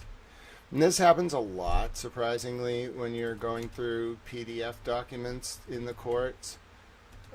You'll find that you can't really copy them.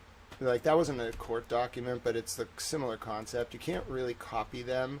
It's almost like meant to make you, like, do it by hand. You can copy and paste the text, which you need to do, but it's almost like it ruins the formatting because they want you to do by hand formatting. The legal profession is so centered on, like, you knowing how to format stuff. Like, they want you to be like a perfect librarian. A lawyer is just like a weaponized librarian. That's the best way I can describe the profession of law. It's like, learn how to be a librarian and then weaponize what you find to get people things. You don't want to mess with librarians. Actual librarians, I was a librarian. Actual librarians are like the keepers of the sacred knowledge. Imagine if you lived around all of human knowledge 24 hours a day. You'd be the smartest person ever. That's how I became so smart.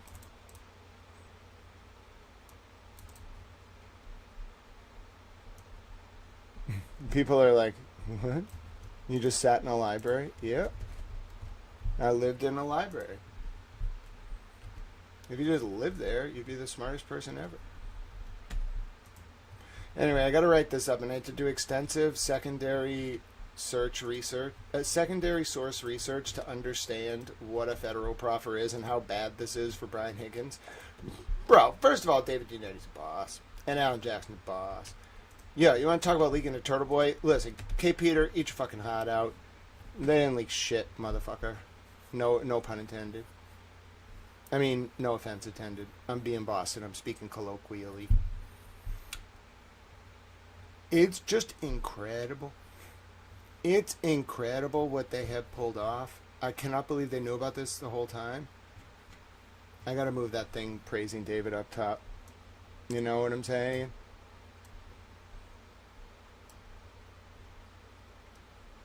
Okay,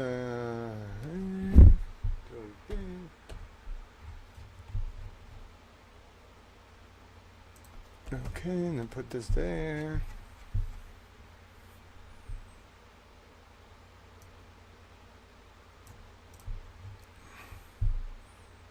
Of note. Alright, there we go. And then if you're going to do that. People hate the use of parentheses. I forget, like, if Hemingway hated them or if somebody else hated them, but, like, people hate parentheses.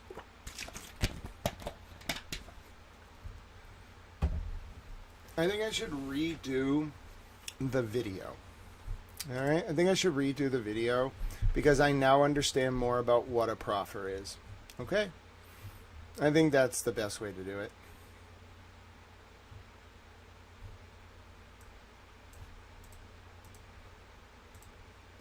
Hello, ladies and gentlemen. My name is Grant Smith Ellis. I am covering a number of things right now. I'm an independent journalist in Massachusetts.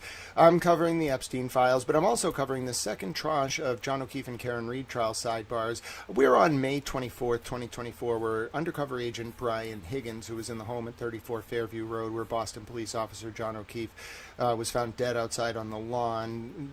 John died roughly, or at least was on the lawn, roughly around 12:32 a.m., and then was found dead the next morning at 6 a.m. John was an honorable man. Nonetheless, Brian Higgins, it has been revealed, this man who was in the home at the time of John's death was provided a federal proffer agreement and immunity, limited immunity, for a Queen for a Day interview for the purposes of a federal proffer. This was just revealed in the newly released sidebars of the Karen Reed and John O'Keefe first trial. Now, on specifically, earlier in the document, you can find when this federal proffer is first brought up. The fact that Higgins got limited immunity is brought up. But later in the document, page 170 out of 5,481, you can find a sidebar at the bottom of page 170 where the following is discussed between Judge Cannoni and Karen Reed's lawyer, Alan Jackson, David Unetti, Eliza Little, and then the state prosecutor, Adam Lally. And the question is from the court, following up on the prior sidebar, the court asked, so I was wondering again about the proffer, Brian Higgins' proffer, because if we have to do something with it, Mr. Jackson, we don't. That was my one question. The court was very clear, don't go there. And we got a hint that the proffer was about the former chief of the Canton Police named Ken Berkowitz, who was friends with Brian Higgins, telling Higgins that Berkowitz was afraid of Brian Albert, the homeowner of 34 Fairview Road, whereupon John was found dead on the lawn. As a result, Judge Cannoni wouldn't let Alan Jackson ask about Brian Higgins telling the feds about Chief Berkowitz being afraid of Brian Albert. Okay, he said it was too attenuated. But this is following up and saying, like, okay, but the proffer in general, all right, are we going there? Mr. Jackson says no. The court says okay. Mr. Jackson says, as I rack my brain, and Miss Little knows probably better than I do, I don't think there's another portion where his statement in the proffer is the impeachment. It's all going to be the jury, which I know how to deal with. So I don't think I am going to even need to address the proffer. And Alan Jackson is saying, I have statements from Higgins at the federal grand jury unrelated to the initial proffer and when he got his limited immunity that I can use against him. The court, because it would be wise for Higgins to meet with his lawyer during lunch about this, Mr. Jackson, right. The court, I don't know how to communicate that to Higgins. If you don't have a problem with Mr. Lally letting his lawyer know that this may be a topic, Mr. Jackson, I think that's exactly what I would suggest. If Mr. Lally would be kind enough to just let him know there could be an issue where Mr. Jackson wants to ask about a statement in the proffer, what are your thoughts about, I don't think I have to go there. The court, I'm at a disadvantage. I know nothing about the proffer other than that there was one because this witness mentioned it a few times during the federal grand jury testimony. Mr. Jackson, right. The court, are you both aware of the nature of the proffer? Do you have the transcript? Mr. Jackson, we do. Mr. Unetti, we have the interview. But as far as whatever the proffer was concerning or what the letter was, I don't know anything about that. What I do know is that in the federal system, proffer means something entirely different. Now, the confirmation of this proffer and this immunity is a huge deal for a number of reasons. I have this secondary source to give you the specific citation. It is an article for the New York State Association of Criminal Defense Lawyers about proffers, reverse proffers, cooperation agreements, and plea agreements by Richard D. Willstatter of Green and Willstatter in White Plains, New York. Now, if you look, it's kind of like learning federal practice for state court practitioners. It's going to tell you about what a proffer is, okay? Now, a proffer is if a defendant or the subject of investigation seeks to obtain a cooperation agreement, normally they have to sign a proffer agreement waiving rights first, okay? So this is kind of like the first step on the way, and it's only really for someone who's potentially going to be charged by the federal government. How do I know this? Well, we have an example of a proffer agreement on page 43 of this document, which I will link in the post that this video is attached to. Now, this is an SDNY proffer agreement, but proffers in the federal system function relatively similarly across districts except for specific provisions. Now, in this cooperation agreement, you can see that this is only the type of thing you sign where if they are going to prosecute you. in any prosecution brought against the client. Furthermore, this is also the type of agreement you sign if you are providing information about criminal acts of others that is valuable. Okay, so I showed you an example of a proffer. If we go back to the top of this document, it shows you're waiving important rights to give a proffer, and the only reason you would be doing this is if you're trying to secure cooperation to get like downward departure if you're worried about getting charged. Okay, this is the kind of thing where you have to have substantial information. Listen to this. Accordingly, the only way your client can be successful in an attempt at cooperation is if he or she is in a position to provide substantial assistance in the investigation or prosecution of another criminal. If they don't have that information or aren't willing to proffer it, cooperation is not an option. So before you even think about a proffer, you're obligated to disclose whether the client knows such information and wishes to convey it to the government. Okay? Indeed. And so my name is Grant Smith Ellis. You're going to see this post. Indeed, says one secondary source. All right. According to one secondary, so you're seeing a video of me writing the post you're going to read. How wild is that? All right, so I'm going to fix the formatting. My name is Grant Smith Ellis. While I'm fixing this, you can find more from me, youtube.com/@GrantSmithEllis. You can also support this channel by on x.com/GrantSmithEllis. There are ways to donate. There's a Cash App. There's a Venmo. There's a Moneyless, a public-supported, user-supported public information service designed to educate, inform, and entertain, and thus engender cogent public discourse and ward off the usurpation of representative forms of government worldwide. We do it through primary sources, through research, and through videos like this. Thanks for watching. My name's Grant Smith Ellis. All right, how was that? So I had to re-record, but you see what I mean? You can't just like write about a federal proffer. It's incredibly like offensive to try to talk about that shit without knowing it. Give me a suggested site. Why do you not give me a suggested site? All right, it really should be in ALA formatting. Blue book formatting. I'll show you how to format something in Blue Book. It should be in Blue Book. It really should be in Blue Book if I'm going to do it, because lawyers might read it. No, I want a free tool. Legal citation formats API. I think it's not APA. Yeah, I think we can do APA. APA citation tool legal format. I remember Son of Citation Machine. I like that one. We're going to use MyBib. All right. I don't need to know what it is. I just need to use it. All right, let's do it. Okay, so this is something called MyBib. I have no idea. I've never used it before, but let's try it. So you go get the URL, right? You put that in. Let's see. Can you tell me? Yes, that's exactly what I want to do. Proceed with the citation. What is the date published? I don't know when it was published. It doesn't have a date. October 4th, 2013. Okay, so we want to add that. Yes, it does. October 4th, 2013, 10:04. All right, there we go. Yes, this is wonderful. All right, generate me a citation, please. All right, and then it gives you a nice citation, and then thank you. Okay, I don't need to know all this. Thank you for letting me know. I just want to copy it. Just let me copy it. Thank you. And then you go back to your post, and then you add this right at the end, like that, okay? All right. And then what page was that on? You actually got to get the page for that. So I think that was page 3. Okay. Page 3.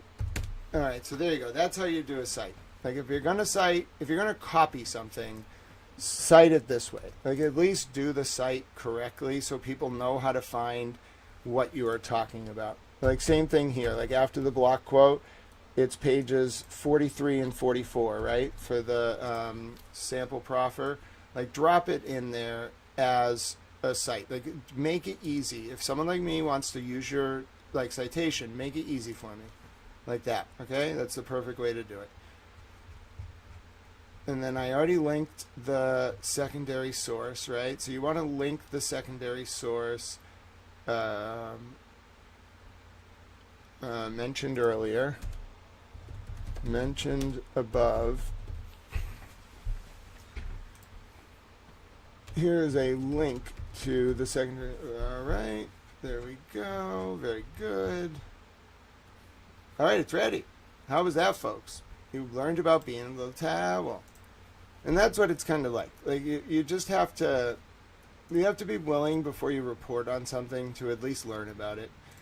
And I don't think a lot of, like, even lawyers are well versed on the nuances of federal proffers. It's not really something you, outside of federal practice, would even come across.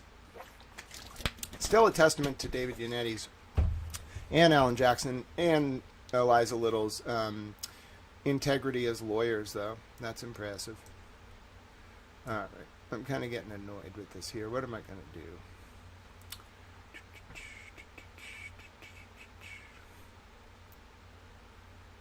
Oh, all right, that could cause a problem. I'm also playing chess while this is uploading. Yeah, I guess if you want to, you can. Oh, I guess you could do that, though. That would be a problem. Yeah, I put myself in a little bit of a difficult position. Turns out it's harder than you think to play chess.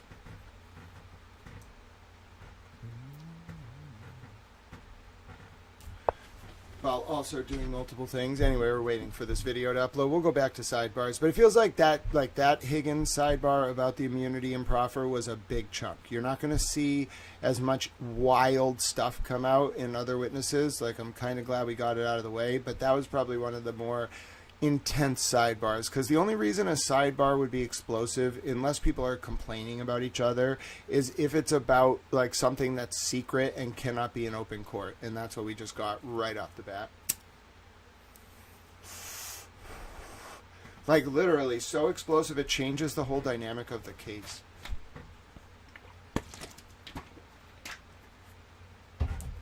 Not just his relationship with John, but this proffer, this thing. It means that, like, Higgins knew something about someone doing something criminal. Like, not from his work.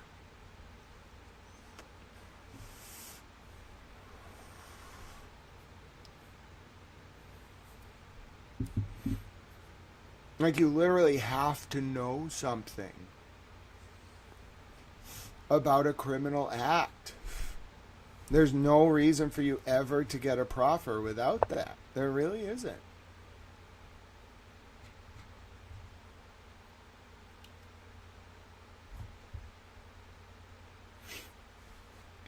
It's very baffling.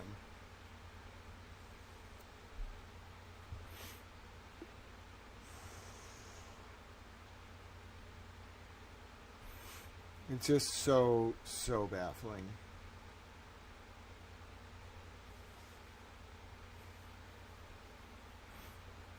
I'm also playing chess, so you're going to have to give me a second.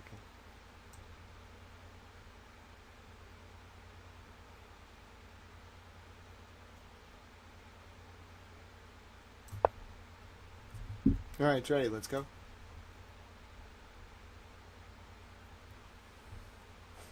That was a hell of a report. Took a lot of time.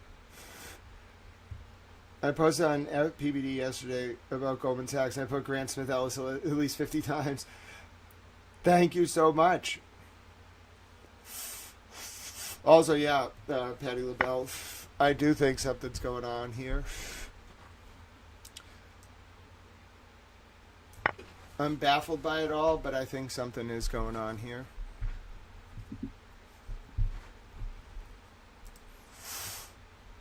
I'm not willing to make any conclusions, though. Like, now, listen, I just want to tell you, my spidey senses are really, really high. Like, they're so high it's almost impossible to describe. Like, I am on heightened alert right now about this whole situation. It's not just the gay relationship. They can date whoever they want. It's the federal proffer and the immunity. The fuck you need immunity for, bro?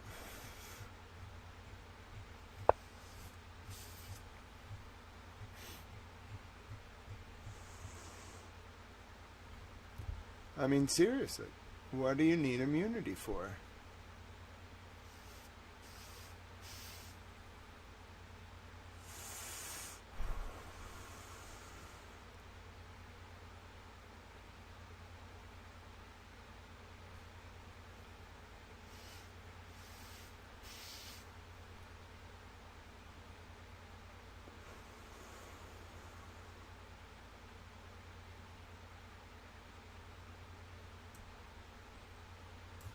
It's very baffling.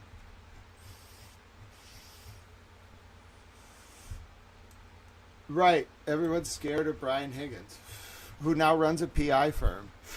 I really do think it's Epstein related. I can't prove that. I can prove the divine Epstein connection. I can't prove that, like, these other people patroned Amelia's or whatever that the allegation is. But I'll be able to, I imagine, eventually. But right now I can't. I know there's something there. It's not, like, John dying is a horrifying tragedy. But what I'm scared is that John died because he knew something he wasn't supposed to know, and then he told Karen. Like, I think Karen hasn't told us, probably because of, like, federal NDAs or whatever, hasn't told the public what, like, she actually knows about what happened to John. Like, she presented a defense that I would call, like, in intelligence circles, it's called a modified limited hangout. The most, like, but it's weird because a modified limited hangout is normally, how dare you put me in check? That's illegal. That is a violation of international towel law. That was a smooth play, bruh. You really want my queen that bad? I'm going to make you pay for it if you take her, though. Wait. Yeah, but if you take my queen, I'm going to make you pay for it. You don't understand. You could take my queen, but I'm going to make you pay for it. I'm going to make you pay dearly. How dare you? How dare you? He took my queen. I'm not really, I'm playing, but I'm more like reading the transcript. I'm more like reacting to his moves. Me.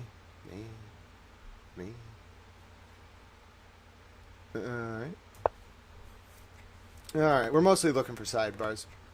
We're not doing Epstein stuff right now. If you're tuning in for Epstein stuff, this is the Karen Reed segment.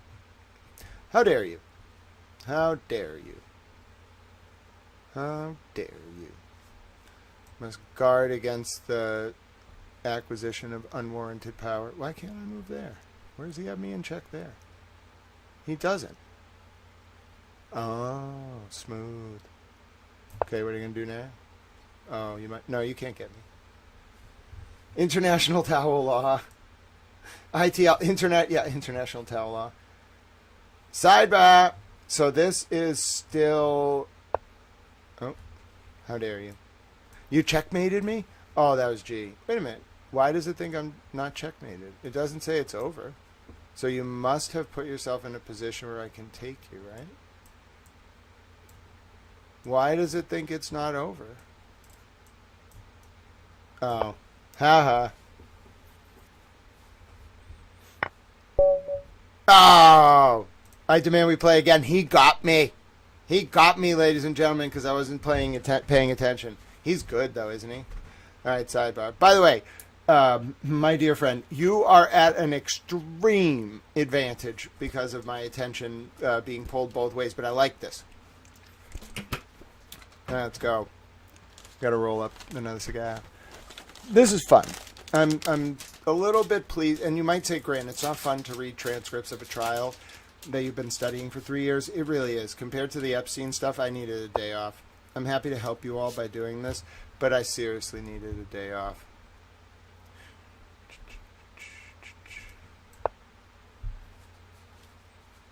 This is the first time when I've played against my friend, Randa Brandon, that I have been the person in the position to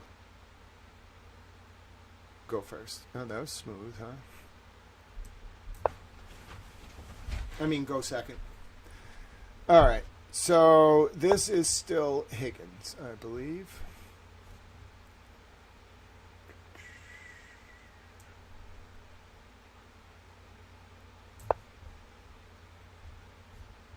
Let's see.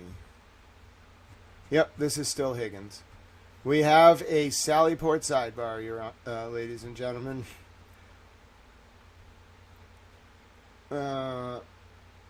It's about flurry of calls from Brian Albert and Chief Berkowitz about taillights.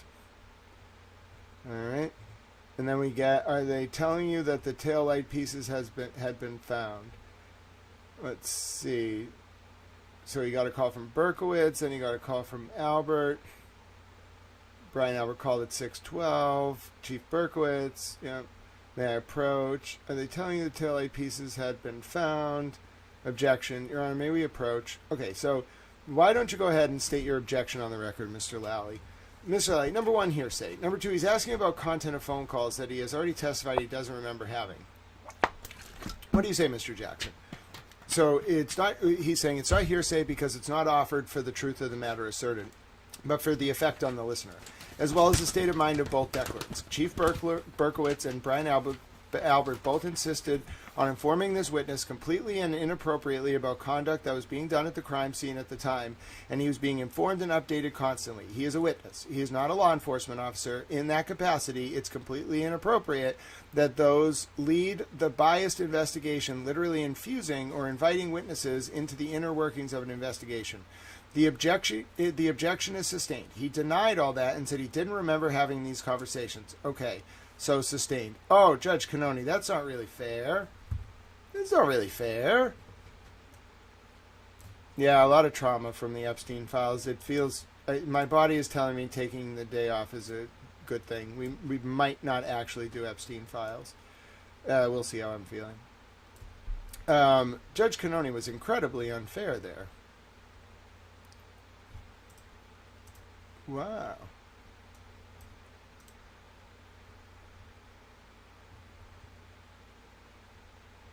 Wow. I mean, I guess, like, saying I don't know means there's no foundation, but, like, I mean, come on, like, were they calling? They were clear, like, Berkowitz and Higgins were at the Canton PD all day for a reason. Like, this is... It's not good. It is not good. It can be portrayed as just friends calling friends, but now it's spiraling a little bit. Now all of this has a lot more of a darker intonation. Hold on one sec.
News. There's no man at my door. Everything is fine.